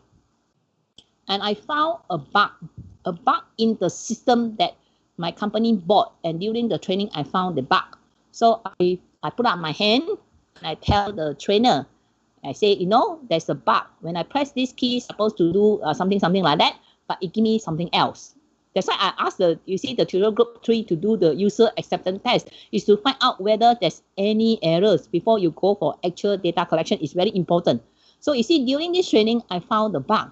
So I informed the trainers. You know what happened? The trainer very angry with me. So during the tea break, he was very, when I say that out, he was very unhappy to me, didn't want to entertain me. And during the tea break, he came to me and he said something. Next time, if you found any error, don't tell, openly like that. That will jeopardize my company's reputation. You see, his behavior was so bad. Instead of he say thank you to me for finding out there's an error in the system, he should say thank you to me and then say our company will fix the bug and then we give the one that is error free. Go and give you another error free system to you because we found the bug now and should thank me. But instead he started scolding me. You see, so that kind of, he is not fostering something of an open environment that encourage people to tell you what's happening. Instead, he tried to hide. He said, if you tell all my errors the system has, is saying that my company is not doing a good job. The system we are selling we cannot trust. It's not reliable. You see, it's no quality. So you are destroying my company's reputation. That kind of attitude. I think he should thank me, and he should be very honest that your system got errors. But instead of doing that, he go and scold me. So after that, people are going to buy the product from you anymore. So of course not. You see, I will go back to tell my company, next time don't buy any software from this company. Because this is a bad company. Don't accept the fact that you got errors in your system. You see or not? So repeating risk identification assessment exercise. Okay, next, remember, you see the new risk keep on happening throughout the loop. So you have to keep on identify and looping, reassess and do all the contingency plan, everything. If you go back to see the diagram, the steps 1, 2, 3, 4. Okay, next, assigning and documenting responsibility for managing risk. You see, you have to assign somebody. Remember just now the risk response matrix. You assign somebody to handle if there's some kind of risk event happen, who is responsible to handle that risk. And it's not hiding, from just let the risk going on and then make something back to your project. Okay, so that's why you need to have an open, that kind of culture. Accept the fact and then know how to apologize to people if you make mistake. So next, the sources of change. So what are the sources of change coming from? So if there's a project scope change, of course, this is a major change and can even cause project to fail. So project changes happen because of project scope change. That means the requirements. So if let's say the system got 10 functionality, then say, oh, I want to add. Adding is also project scope change. So all total change. You see, from ABC, I want the content ABC become XYZ. That is a very serious change in the project scope. So next, implementation of contingency plan. So if you act, something happen, you apply contingency plan, then you are making a change already. So because you are doing something, for example, it can be changing the cost estimation. It was allocated 10,000. Now you revise the cost. Now, oh, I know it's going to be over cost. I go back and change the cost, become the 15,000. But you cannot simply change. Remember, you have to go through later. You will come to the process called change management. Okay, you have to get the approval from the change management. Then you go back to make the change. Next, improvement change. So you have developed the system. Then you find that the system not good enough. I want to change to make it even better. It's just like the system that the HOS assessment system. I keep on asking my student to add this, add that, to make it improve better. Remember the system of a HOS assessment, they got different type of answers that you can provide. You got objective questions. You got a subjective question where you have to write the short answers. So at first she cannot handle. So I said, no, I want this type. You have to improve. You cannot cater for my needs. I want you to add some more to improve, become better. The system so that it can handle. Like for example, beginning, we never set timing to answer each question. Then ask her, you can go and add some timing to answer each question. You add the time. So she has to improve it. So this is the improvement changes. So any changes you make, it can be for the purpose of improvement, can be due to project scope change, can be because you execute a contingency plan. So these are sources of change. Next, the change control system process. Now we come to the main point here, the change control system. First, you identify the proposed changes. Of course, you want to make a change. You propose what are the changes you want to make. Next, you list expected effects of proposed changes on the schedule and budget. So if you make a change, what is going to happen to the budget? What is going to happen to the time frame? So is it overtime going to be overtime, or is it going to be over budget, or is it going to cut the budget? So you have to see what are the effects if you propose a change. Next, number 3, you will review. You can check, okay, go through a committee. The change management committee will review the request, evaluate, and then approve or disapprove of changes formally. They will tell you, I approve, I don't approve, something like that. I agree or disagree. I don't approve your proposed change. Next, you negotiate and resolve conflicts of change, conditions, and costs. You see, sometimes you come propose some change, it may affect another party. So you sit down, all the parties sit down to discuss. If you change it, I think you're going to affect my part, you know. Then you say, I disagree with the change, you see. So you sit down, discuss, and then you compromise. Then say, okay, we agree to change, but condition is this. And then the cost must be within this. Yeah, something like that. So then you only can approve. If not, then you will end up say, okay, disapprove, or go back and revise again your proposal. Okay, number 5th step, communicate changes to parties affected. See, so if a change that made, then you have to inform all the parties. Some requests come in, I want to make change. Okay, you know, some request come in, say, hey, you know, it's just like, you know, the tutorial group file. I asked to do user acceptance test. I give you 3 days, remember? Then the user acceptance come back, the customer say, you know, 3 days is not enough. We need more. We maybe need 7 days. So you come back, you see. Then what happened? Then the development team, hey, you know, I only give you UAT is 3 days only. You want to take 7 days, then I cannot deliver the system to the customer, you know, if it takes so long, you see, and then you cannot start your survey, right? Your assessment, your cost assessment. Then it will jeopardize your time frame in data collection. So everything, you see, all come to this about time. Then you start to communicate, what to do now? Should we cut down UAT? So the committee to sit down, and then you make changes, and then agree, you report to the party, discuss. So usually the party concerned, you will talk to the top management to get approval. And then you talk to parties that like UAT, the customer to do it, can ask them, help them. Can you improve the UAT? Just finish it within 3 days instead of 7 days. You know, tell them all the methods, what you can do. Can you just work OT? You know, instead of you test until 5 o'clock, you stop. You continue testing until 9 p.m. You know, you work OT to get the job done within 3 days rather than you drag on until 7 days. So you discuss and then you talk to the different parties. So you need to communicate. So in the change management process, the project manager need to communicate with all the party concerned and explain to them so that everyone happy with the change and they will agree with you and do whatever things that they need to do. Next, step number 6, you assign responsibility for implementing change, you see. So if you agree to change in the end, is it the time frame change? Is it the cost change? Is it the quality of the system change? That means, is it you give more functionality? Or you cut down the functionality of a system. You add more module or you cut some module from the system, okay? Or you cut down the time frame to do certain things. So step number 7, you adjust master schedule and budget. So remember, you have the post statement, you see? You already said, I must finish the job within certain time, within this amount. So now there's a change going on. Any change going on usually will cause the change in the time, in the schedule, and also in the project cost. So then you have to, after approval, this is not simply change. So after the go through the change management process is approved already, then all agree to change the time and the budget, then only can go back to your master schedule and budget that plan to adjust the amount. So at first you allocated, let's say you allocated is 9,000 to finish the survey, C-test survey. So after you make some change request and it's approved, now your amount becomes 12,000. Now it's approved, then only can go back to your master, your amount that you put 9,000 become 12,000. It's not simply go and change. It's after approval from the change management process, only you're allowed to change. Okay.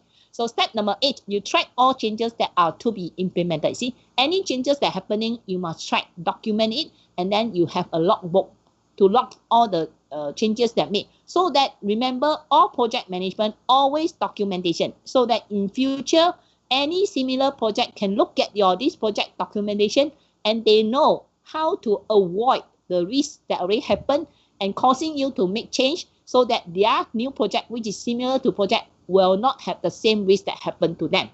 Okay, so that's a lessons learned. So next is, this is just now what I explained, the change control process. You see, first your change originates. You start the change, you request, propose a change, followed by the change request submitted to the committee for approval, then followed by the committee review the change request, and then they decide whether to approve or not to approve.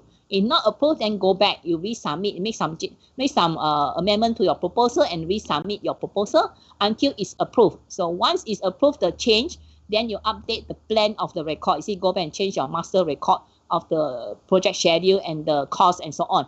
Okay, and then you distribute for action who is responsible to carry out the change. and you monitor the change. Okay, next. So why you need a change control system? What are the benefits of having this change control system? So first one, inconsequential changes are discouraged by the formal process. You see, because you got process to handle the change. That means somebody proposed a change, but this change, no effect one. No benefits of doing the change. That means very minor changes you make. It doesn't bring anything good to the project itself. So any minor change, you say, no, disapprove. I don't want to approve because whatever proposed change, this one has no impact or nothing good, bring anything good to my project. I just cancel it. I just drop your proposal. Number two, cost of changes are maintained in the log. You see, any changes you make, any cost that incurred, you record it in the logbook. So future project can refer to your logbook, whatever the documentation you make to avoid the risk event, that similar event going to happen to the similar type of projects. Number three, integrity of the WBS and performance measures is maintained. See, any change that you make, you document it, and then you go through a process. That means you have the integrity. It's not somebody simply change. You see, if you put a cost estimation 12,000, and then somebody go and change it without approval of this change management system, then that person is simply manipulate the project. That project is going to fail. You see, I simply allocate some more money, or the project is not enough money, I add some more money. You cannot do like that. So you have to go through a proper process. So this change control process is the one that monitor that there's the integrity, that is not allowed anybody simply go and change anything that you like, and you still achieve the performance that you already aim to achieve. You still maintain it with this proper process. Allocation and use of budget and management reserve funds are tracked. You see, because there's a change control process, you approve the budget reserve and you approve the management reserve. Or people propose this amount, but you say, no, this budget reserve is overestimated. This management reserve is too much. We should cut the amount, the funds. So that's why all these are monitored and controlled systematically. Responsibility for implementation is clarified. You see, who is responsible? So it's like A is responsible. B cannot go and take the ownership. Then you just, B can be supporting, but A is the one who owns the change. C, and then C say, okay, you are also supporting. You are not decision making. So you have to take the instruction from A. A is the owner to responsible to make this change. Okay, step number 6 here. Okay, number 6 here. Effect of changes is visible to all parties involved because it's a change control system. So it's published. Everybody knows, made known to everybody what kind of changes. Remember just now, communicate. Any change that happen, you communicate to all the parties concerned. It's just like just now I mentioned about your test 1. You know, this Dr. Hairo never tell me.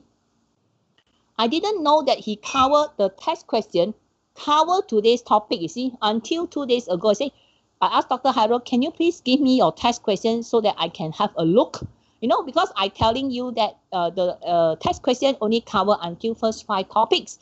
So if I do not know that they got this topic coming out in the test 1, maybe you are not going to study. You see, that will be going to affect your result in the end. So fortunately, about 2 days ago, I was wondering why he never give me a set of the questions. So I asked him, can I have a set of questions? Let me have a look at the questions.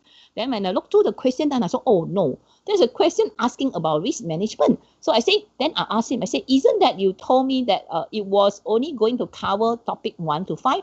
Why there's a risk management? Then he apologized to me, say, oh, I'm sorry, I forgot. I go and include some question on risk management.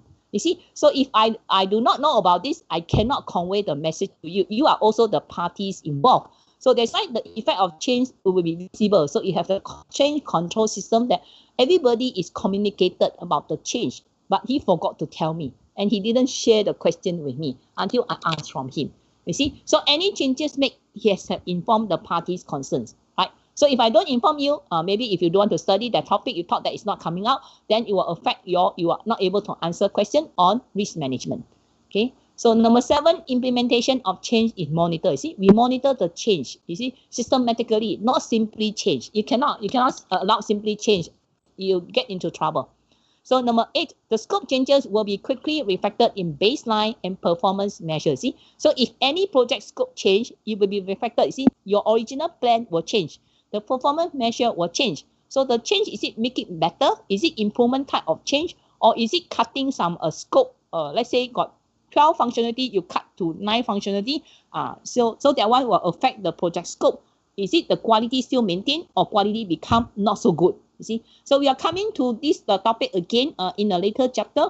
how to catching up when we are behind time. Okay, so we will talk about that again on this topic about scope changes. So be careful, take note, any project scope change can jeopardize a project success, can cause a project to fail. So next is a sample change request.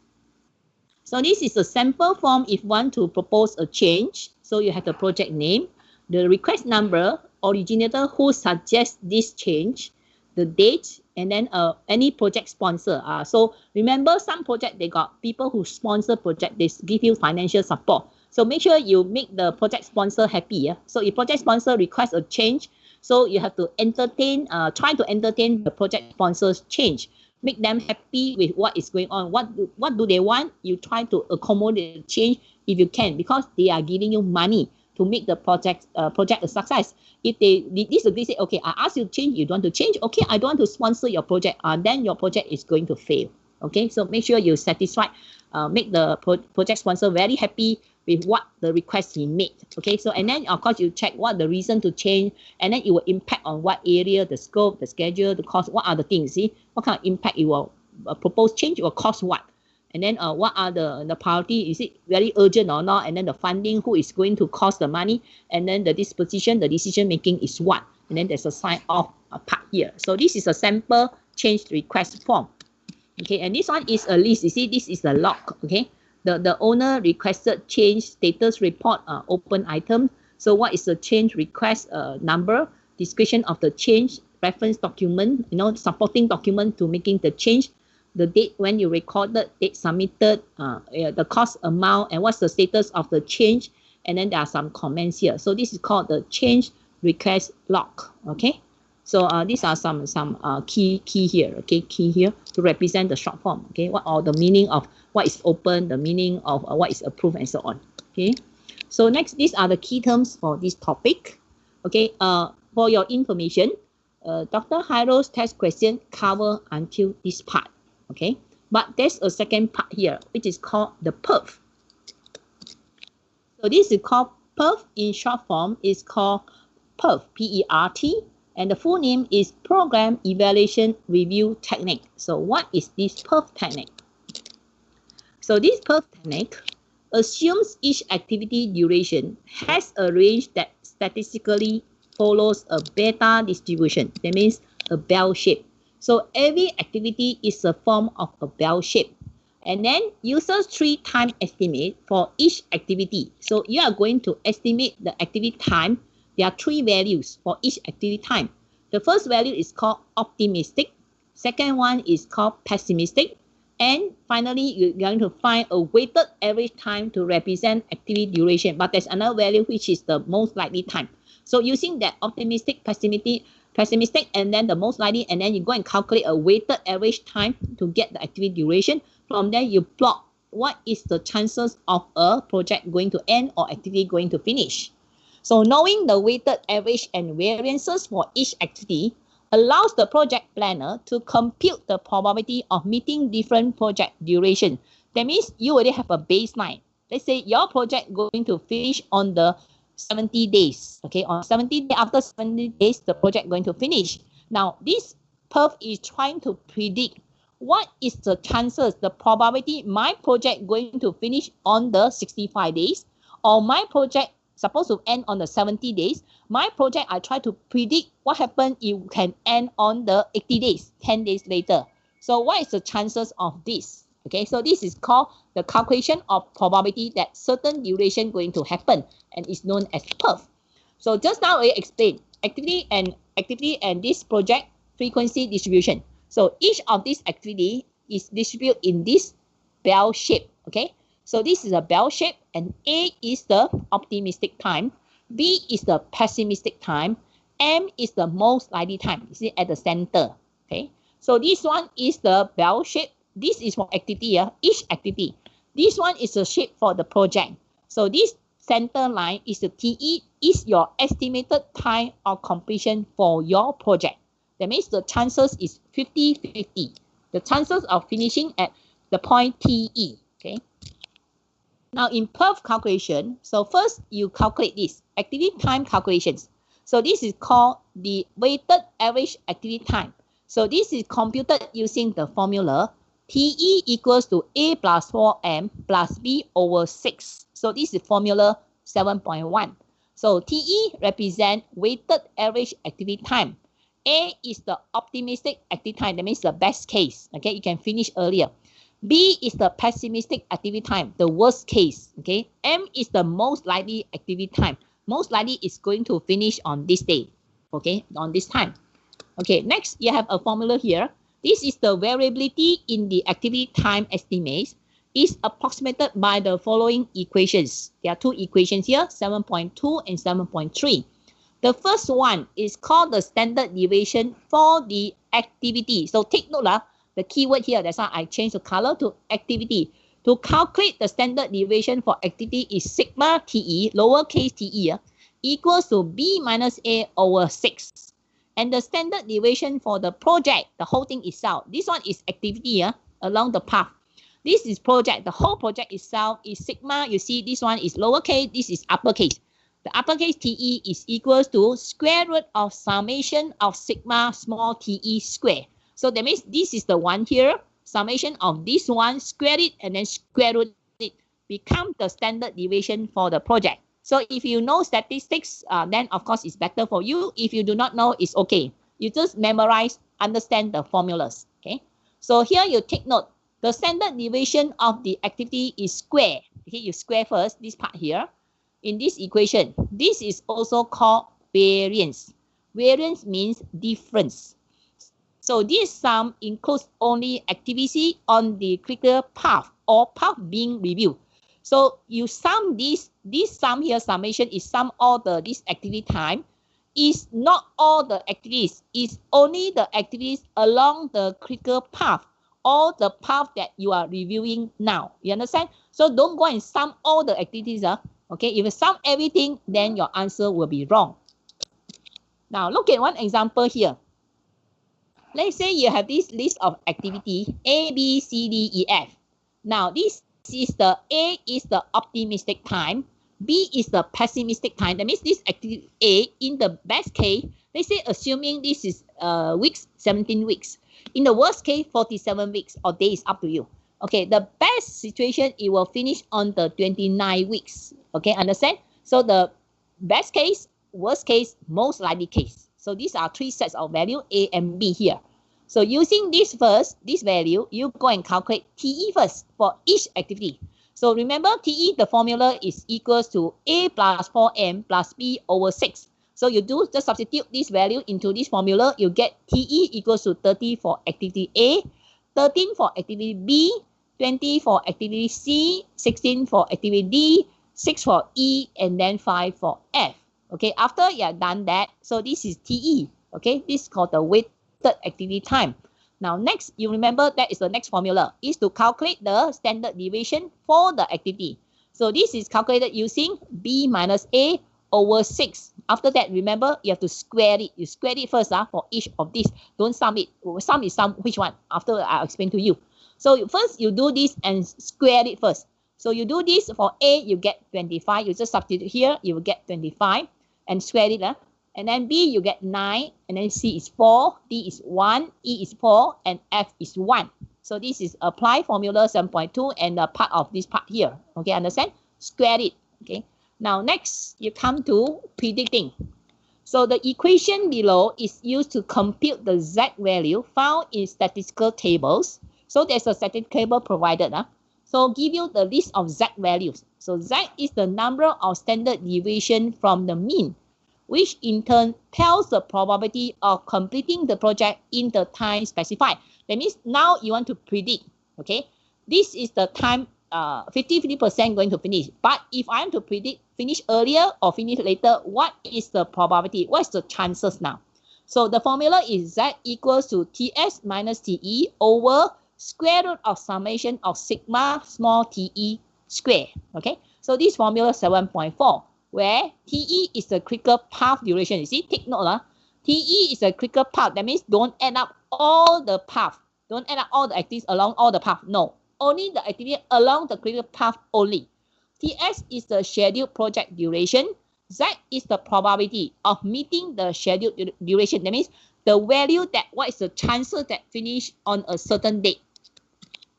look at this example here. Okay, this is a hypothetical network. So you got activity A, B, C, D, E, and F. So A, you see how you get 30. So remember, activity A, B, C, D, E, F is given here. And remember, you're given 3 times period. A, optimistic time. B, pessimistic time.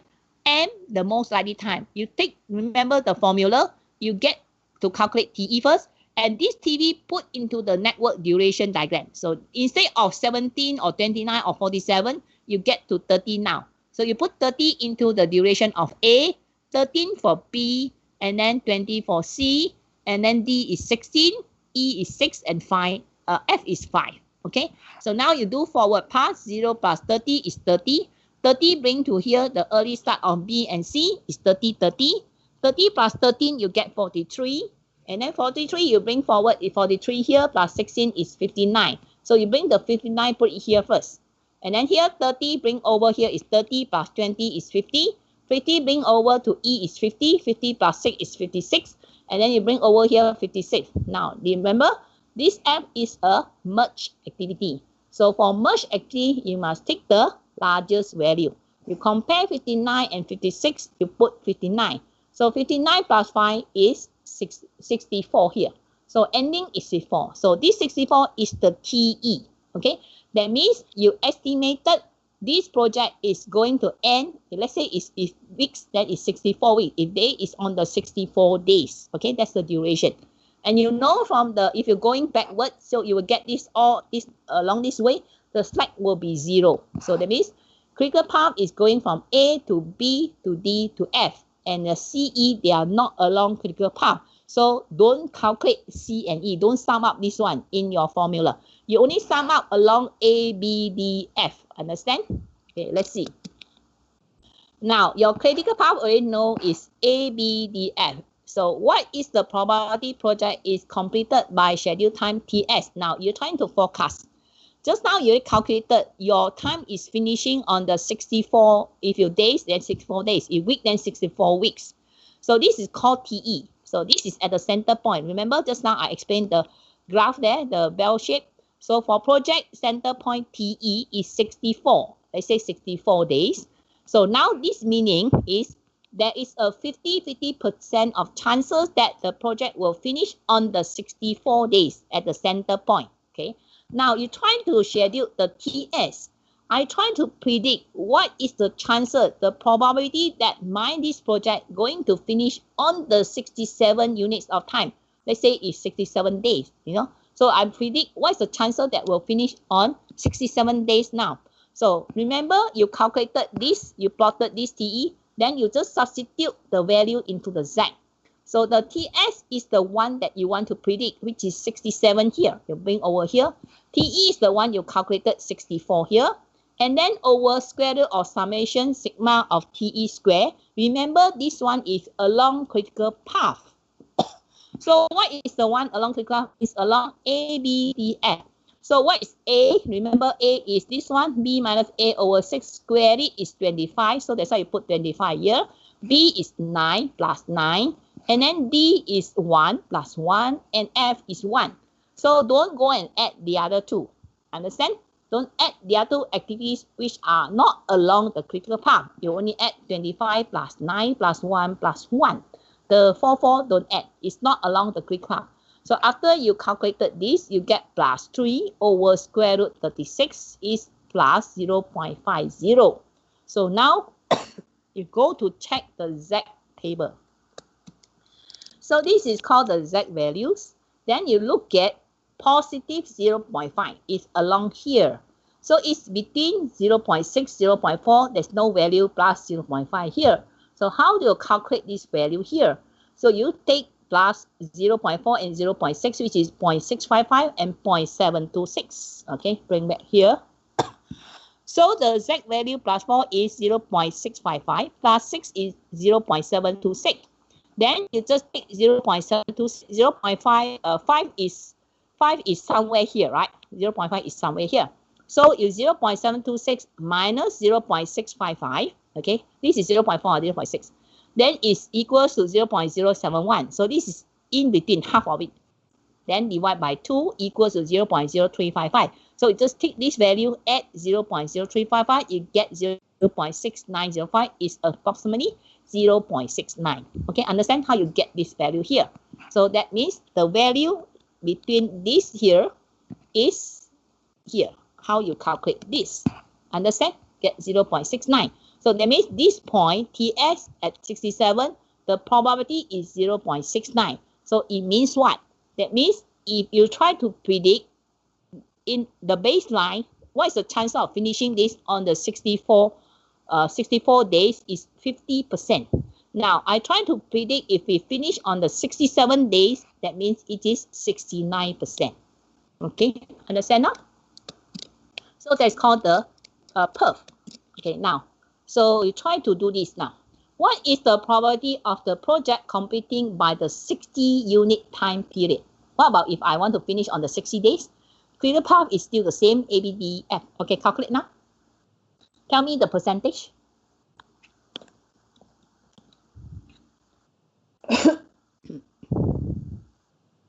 Use the same formula, just substitute. Just substitute this one. Okay. Now is I want to finish this is 60 minus TE is 64 over the same one. The quick graph is the square root of 25 plus 9 plus 1 plus 1. So is to find out what's the value here, then square root of 36, and then you calculate what is the value here, and then tell me what's the P value here. Okay. What's the probability?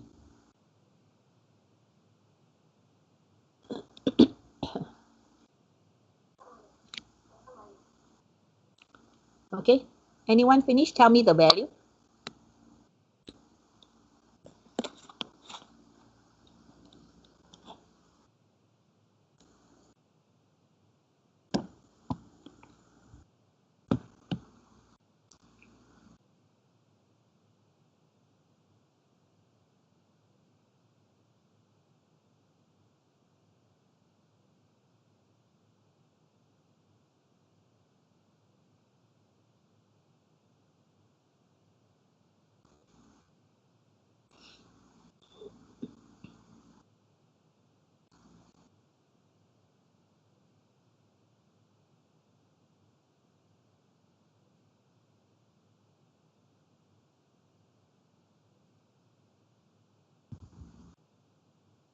Anyone got the value now? What is the P value? What is the probability? What is the percentage of finishing on the 60 days?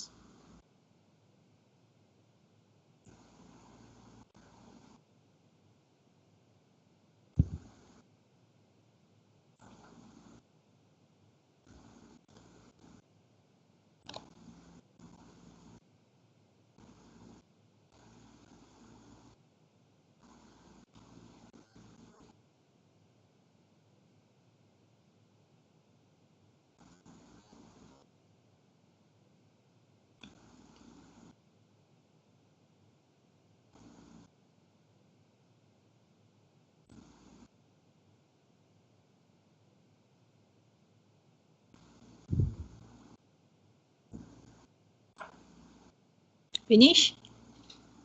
Should be very easy. Just substitute the formula and then check from the Z value.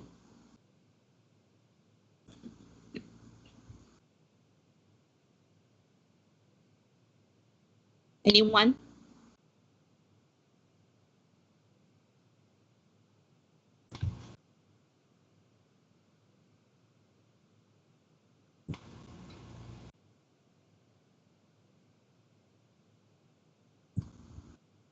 Anyone finish already? Give me the value.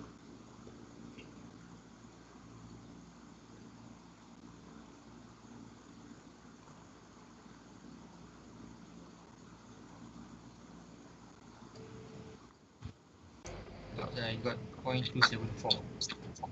Okay, 0.274. Okay, I see. Okay, so this one is the 6. Okay, so 0.7. So what's the, just now you say what? 0.74. Did you get this one? You get minus 4 over square root 36. Then it's minus 0.67. Then you go and check from the table 0.67. So Z table. 0.67, somewhere in between here. It's minus. That's why you have to take note. The plus and the minus, you don't ignore the sign. You understand? The plus minus sign, it means it shows. Do you understand? This case now, the probability of TE64 is 50-50%. It's 50-50. The chances is 50-50. You want to finish earlier, definitely the chances will be less than 50%. If you want to finish later, you're taking longer time. Of course, the chances is higher. You understand? Definitely, this is more than 50%. If you finish before this, then it will be negative. It's the other side. Less than 50%. If you finish on this side longer time, it will be positive. That's why you have the negative and the positive to represent is which side. Center point is 50-50% chances. On the left hand side, it will be minus. On the right hand side will be positive sign. Okay, so that's why you should get this value. It's negative 0.67. You go and check the Z value table, is about 0.26. That means if you want to finish earlier, the chances is only 26%. Okay, understand now? Any question? Okay, so that's all for this topic. This one is not covered in the test 2. It covered only until the one before perf. Okay, I think I better tell you something. Originally, I mentioned that Dr. Hairo told me that he planned to set 45 MCQ questions. You see, he made a change without telling me. So only I found out 2 days ago when I asked for the set of questions. Then he told me that he changed the style of the test 1. Now he got 3 parts in his test 1. The first part, he has 15 questions. The first 15 questions are MCQ questions. That means you got option A, B, C, D for you to choose. Okay. Then the second part, he has a 5 question, which is true or false question. Okay. Part A is MCQ question, 15 questions. Each question carries 1 mark. Okay. And the second part, part B, you have to choose. The answer is true or false. They give you A, B, true, false, true, false. You just choose A or B only. Okay. 5 questions, true, false question. Again, also 1 question, 1 mark. So total will be 20 marks already. Then he has a third part, which is called subjective questions. So the subjective question, he gave 1 scenario, and then he was a few short questions, and then that question itself carries 10 marks. So in his test 1, the total marks is 30 marks, not 15 marks. It's 30.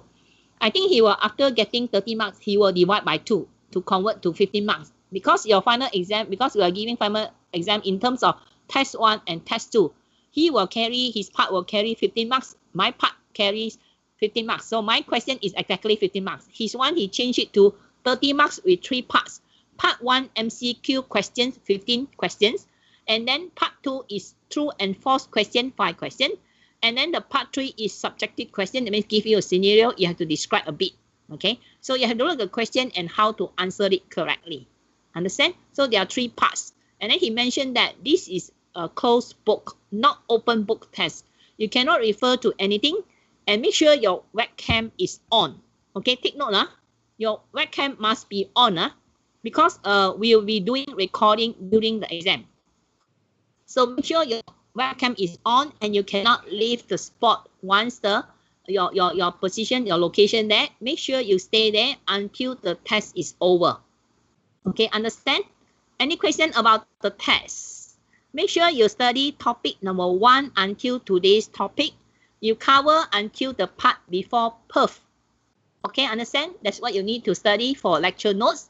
And for tutorial, Friday, we have to cover the tutorial 3 part 1 because some question coming out from that tutorial questions. Okay, make sure you study that. So we have to discuss tutorial this Friday. We have to tutorial 3 part 1, all the 10 questions.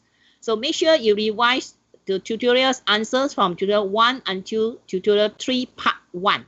So some questions will come out from there, right? So make sure you revise lecture notes and tutorial answers.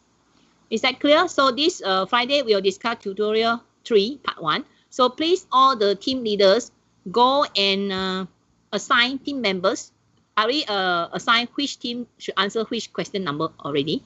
You just put the names inside. It's in the Google Share Drive there. I already sent an email to you this morning, and you assign the team members. We will do it this Friday. So after that, you can ask me any question about the test. If you still got any question, anyone who ask about the test now? Doctor, duration. Yes. How about the duration of the test? The test is 1 hour, 2 p.m. to 3 p.m. Make sure you don't miss the time. You have to log into this MS Team. It's just now. This is my lecture link. So I will start this meeting 10 minutes 1:50. 1:50 p.m. I will start, and then you can come in first. I asked him to prepare a file, let you read the instruction. Basically, it's just some guideline. You cannot refer to books. You cannot refer to lecture notes. And then you must have the webcam on. And then you cannot leave the your place that when you're sitting for exam. You cannot say, I want to go to washroom. So that means they will suspect something going on. You go to look for answer or what, I'm not sure. So for your information, this test one, I'm not the one doing the marking because it's set by Dr. Hairo. We agree that to standardize marking because he got subjective question. How you answer, he decide the marks because he set all the question. I am not involved in test one at all. So he will do all the marking for all the students taking this course. I'm not doing anything with your test one. Understand? I just invigilate, right? So you just need to submit. He mentioned that he used Google form.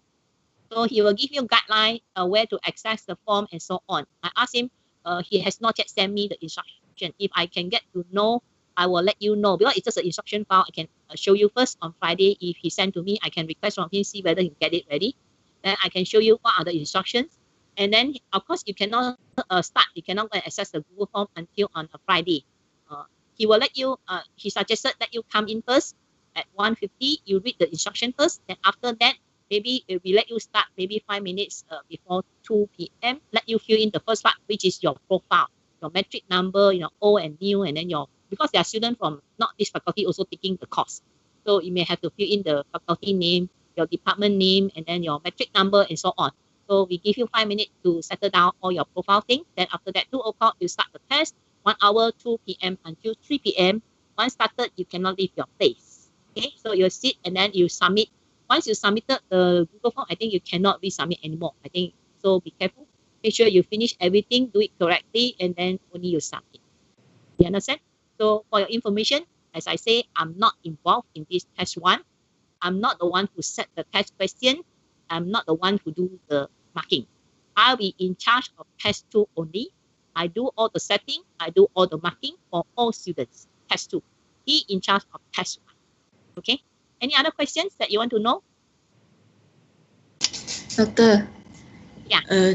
The question is more on theory or like calculation, application? Got calculation, got theory, both. Okay, thank you, Doctor. You have to log into MS Team here. Is I have the webcam on is for me to record that you're now. That means your presence for the test. You understand? You have to log into this MS Teams. Okay, on that day, on this Saturday, before 2 p.m. 1:50, you already can join meeting already. Okay, then you have to be on until 3 p.m. Then only you can leave. That is for keep track of student who attended the test. Is for our attendance record. So if you are not appear, your webcam not on, everything, then I do not know. I don't know what this Dr. Haro going to do. Okay, so that is for our keeping track of attendance that you are sitting for the test now, because we are not in exam hall, so we have to do the recording. Okay, so what platform? Somebody asked, what platform we use to open our webcam? You just as long as you can. That's why I say every time when I ask you to do tutorial question, it's better you try, because so that you know whether your webcam is working or not working. You can try this Friday when we have tutorial class. Then you just show your webcam and you can ask me whether I can see your face or not. Okay, you can do a testing on Friday. If you're afraid your webcam is not functioning, I will be using MS Teams because I got more than 200 students. Dr. Haro is using Google Meet because his student is less than 200. He got about 100 students only. My one is double. okay, more than his number of students he has. So Google Meet cannot have 200 students, cannot accommodate that number. So only MST can have more than 200 students. So I have more than 200 students, I have to use MS Teams. Okay, so make sure you join this link, and then if I'm not sure your webcam working or not, this Friday you test with me, you let me know. You say I'm on, can Dr. Ao see whether my face or not, okay? So that I can let you know if you got any technical problem, you fix it, okay? Then everyone should be smooth on the Saturday. Okay, any other question? Any more? Doctor, can I look at slide 57? What? You are what? Where? The lecture notes. Lecture notes, which one? Slide 67, sorry. Slide 67, my slide 67. Yes. Slide 67, this one, okay. This one, you can see now? Can you see? Yes, take a look. Yeah. Okay. So this one is just, because the value 0.50 is not shown in the Z value, it's somewhere in between 0.4 and 0.6. So it's just the middle value. So you take half of it, you understand? You minus this and then divide by 2, that's the middle value. And then you add because it's somewhere in the middle, but be careful the plus and minus sign. Take note of this. This one got difference one, okay? Any other question? So this one means 69%. That means if you want to finish on the 67th day, there's a chances that you can do this. Your probability is 69% of finishing on the 67 days. That's the meaning. So if center means 50-50, right? Any more question? If you finish earlier, definitely the percentage will be less than 50%. That makes sense, right? Any more question? This one is not included in test 1. This one will be part of my test 2. The perf will be in my test 2, not in test 1. Okay, any more questions regarding anyone want to ask about test 1? No more? Okay, Doctor, about the theory thing, do we need to memorize or we just answer based on our understanding? Because they are calculations, so better, my advice is you go through all the lecture notes and then you pick out whatever formulas you can find from lecture 1 until this lecture 7 here, this risk management. You got any formulas except for perf. Perf is not included. Okay, any topic or formula, just write down and memorize. Okay, others are theory that you need to understand the concept and then you need to analyze and answer. So it's just like, especially the third part, which is he will give you a scenario, a situation, something happen like that, and then you will be the project manager, and what are you going to do to handle this situation? That's it. Okay, thank you, Doctor. Because you're project manager, that means he will give you a scenario, something happened to the project. So what happened now, and then how are you going to handle this? So you must apply all the concept that you learned. So you take note, maybe this Friday, you got time after our discussion of tutorial answers, then maybe I do a bit of revision with you. Okay. And focus on some of the important topics, that you should take note. Okay, now, so make sure that all of you join this Friday's tutorial class. If got, hopefully with some time, and then after we finish discussion of tutorial 3 part 1, then we go through a bit of discussion about preparation for tests.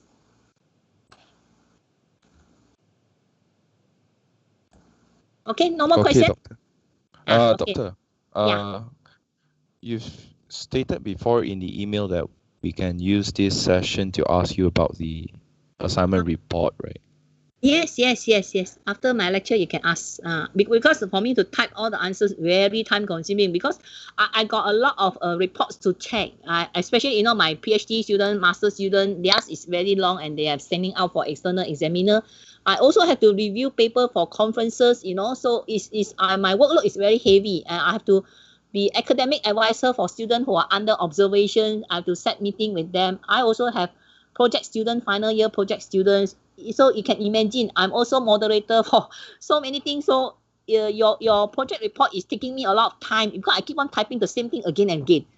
If similar mistake take my most of the team. So I think I find that I'm wasting my time now. So that's why I want to do it online. It's better. I can check one set and then the rest can go and refer, share the report format and the content. Unless your one is different for others.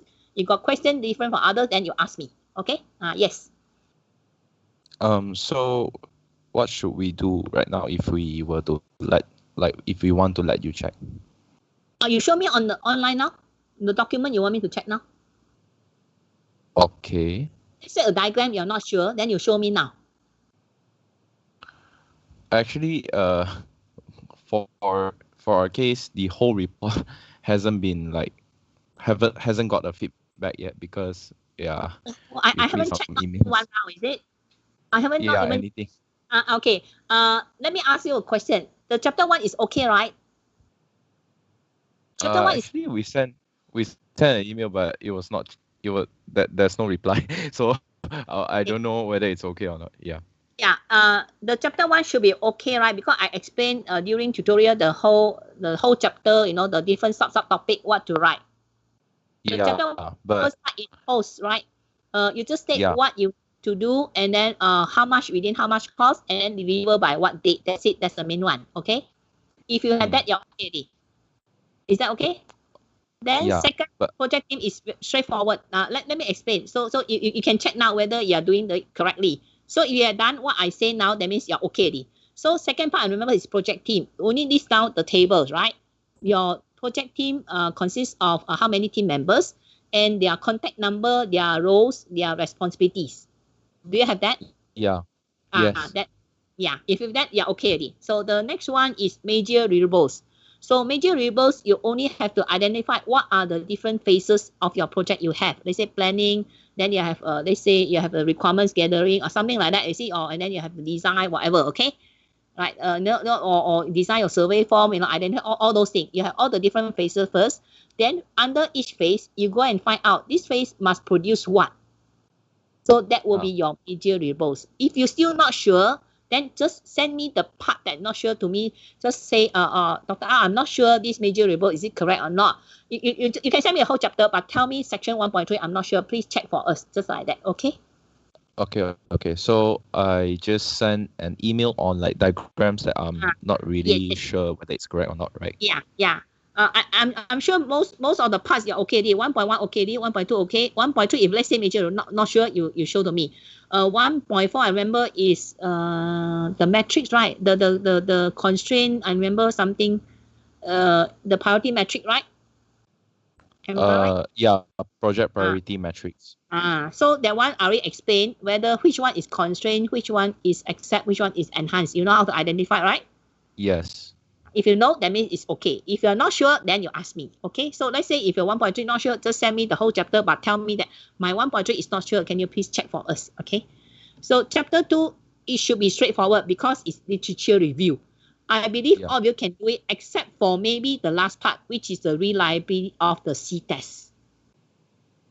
Maybe that part you're not very sure. I think the rest all okay one because the rest is only asking about what are the contents of C test, and then ask you to compare overseas and local, and then what are the differences, what are the purposes. That one all literature review. That means you search internet, find the references, you quote the references. That's all.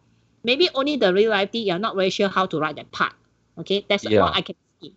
So if that part not sure, you just send email say that my chapter 1 is 1.3. I'm not sure. Please check for us. Chapter 2 is only 2.4. I'm not sure. Please check for the section for me. And chapter 3, I think the first part is PBS. So I already guided you. I don't know. Maybe I don't know whether I check your diagram or not. But I've been checking others. They are quite making similar mistakes. Quite similar one. Basically, not all are doing the survey. So the diagram is almost the same. So you just refer to, I think the C test one, the team one finished already. I think I checked maybe 1 or 2 rounds already, more than 2 rounds, the diagram. It could be something I checked already 2 rounds. So you can check with those already finished. I asked the leader to put out the file called final. You check whoever submitted final, you look at the report, what is the format, what they write in the content. That means that one already checked by me. Maybe at least once or twice already. Okay, so if chapter again some part you're not sure, the first one is diagram PBS. As long as diagram is correct, you're safe already. Okay, then followed by the cost estimation, right? It's only maybe the network diagram that they also somebody show online. When I explain, also you can see how people show me, and then how I explain, and then from there you learn and you know what mistake you made and then how to correct it. If you're still not sure, then you just send me the diagram and say, Dr. Al, please check for me my network diagram. I'm still not sure. Okay. Okay, that will be faster, you know, that will be faster for me. You don't have to wait for so long. Okay, right? Yeah, most of my questions would be on the work package. Okay, and then you send the part to me.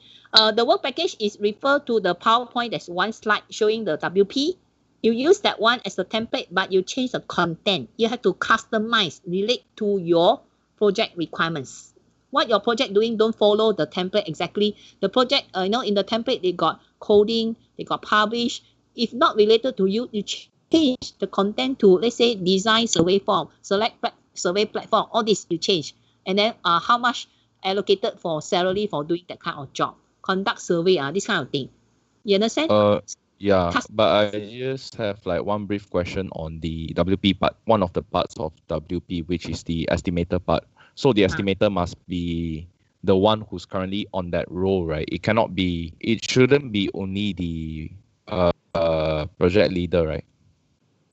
The WP should be estimated not by the project leader, it's by the task owner, the one who is going to execute the WP. Okay, I see. So the owner can discuss together. Remember you got R and S, the responsibility matrix? Yes.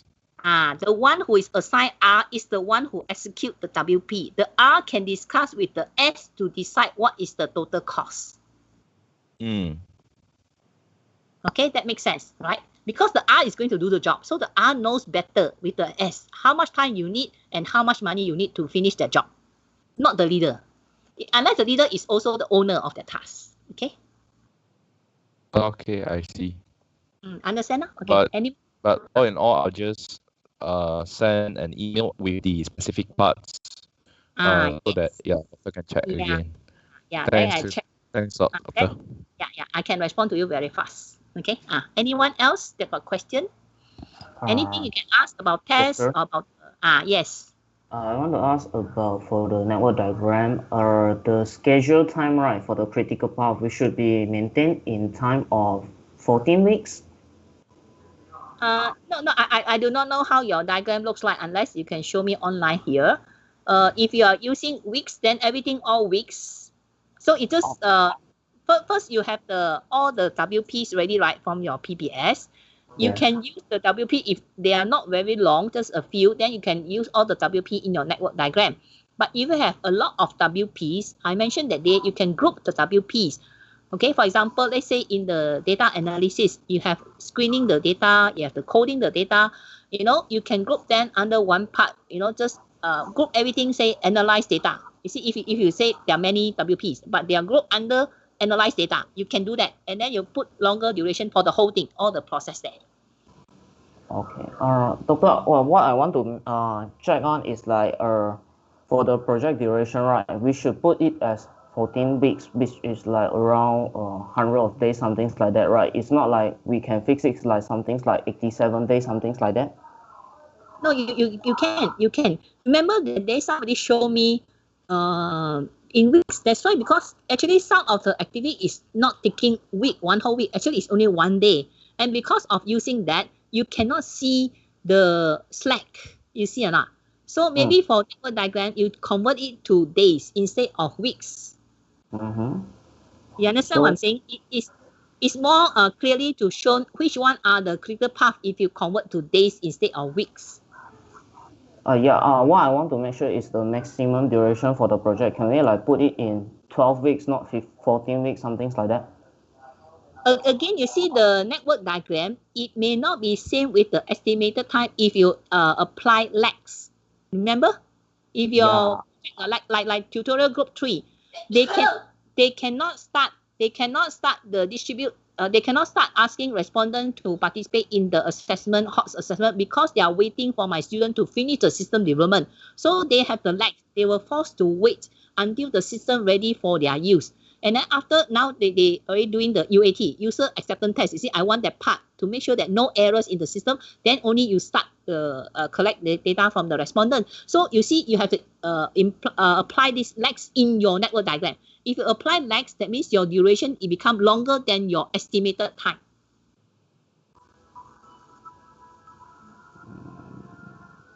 Do you understand?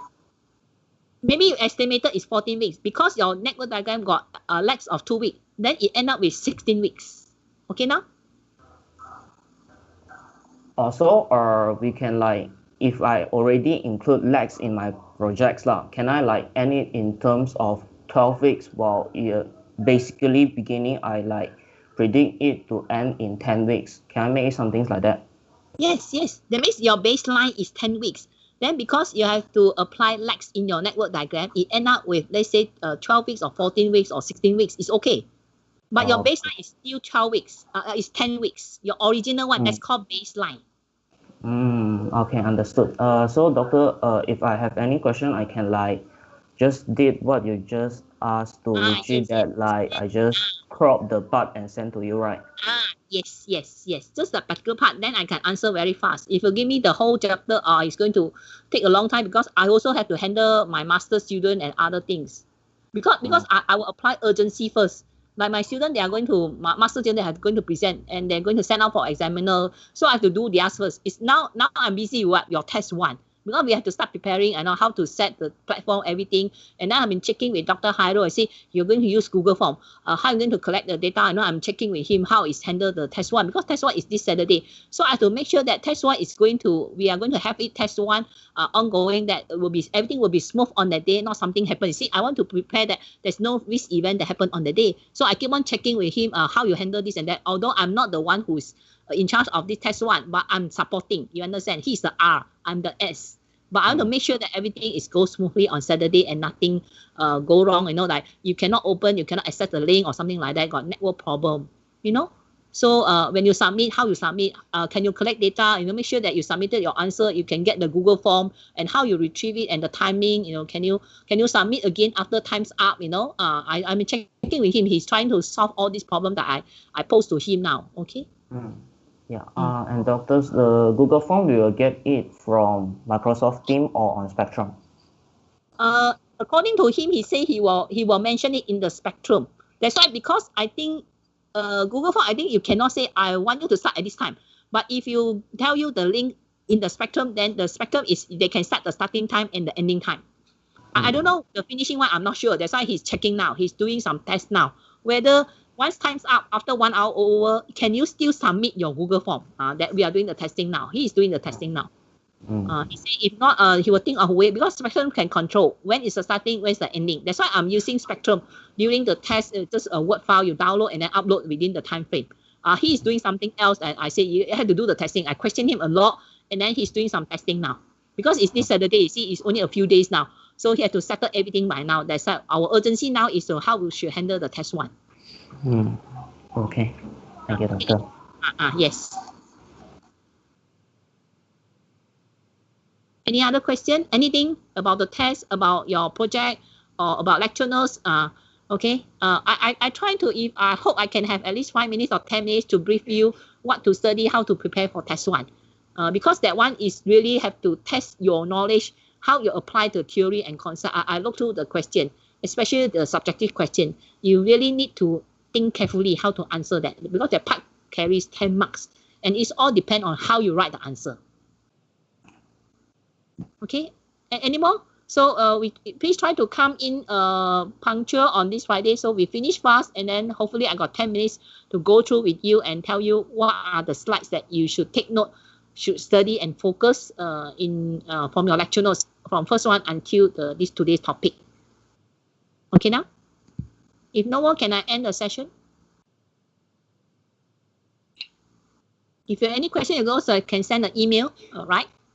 Okay. No other question, huh? Okay, so I will end the session now. Okay, so I'll see you on this Friday. Yeah. So team leader, please take attendance, and so assign team members to answer the tutorial 3.1. 10 questions altogether, according to the number I assigned to each team that who should answer which question. I already mentioned that. Okay, it's no more, then I will end the session. Okay, I'll see you on this Friday. Okay, bye. Thank you, doctor. You're welcome. Thank Okay, you, bye-bye. doctor. You're welcome. Thank you, doctor. You're welcome. Thank you, doctor. Thank you, doctor. Okay, bye-bye. Thank you, doctor.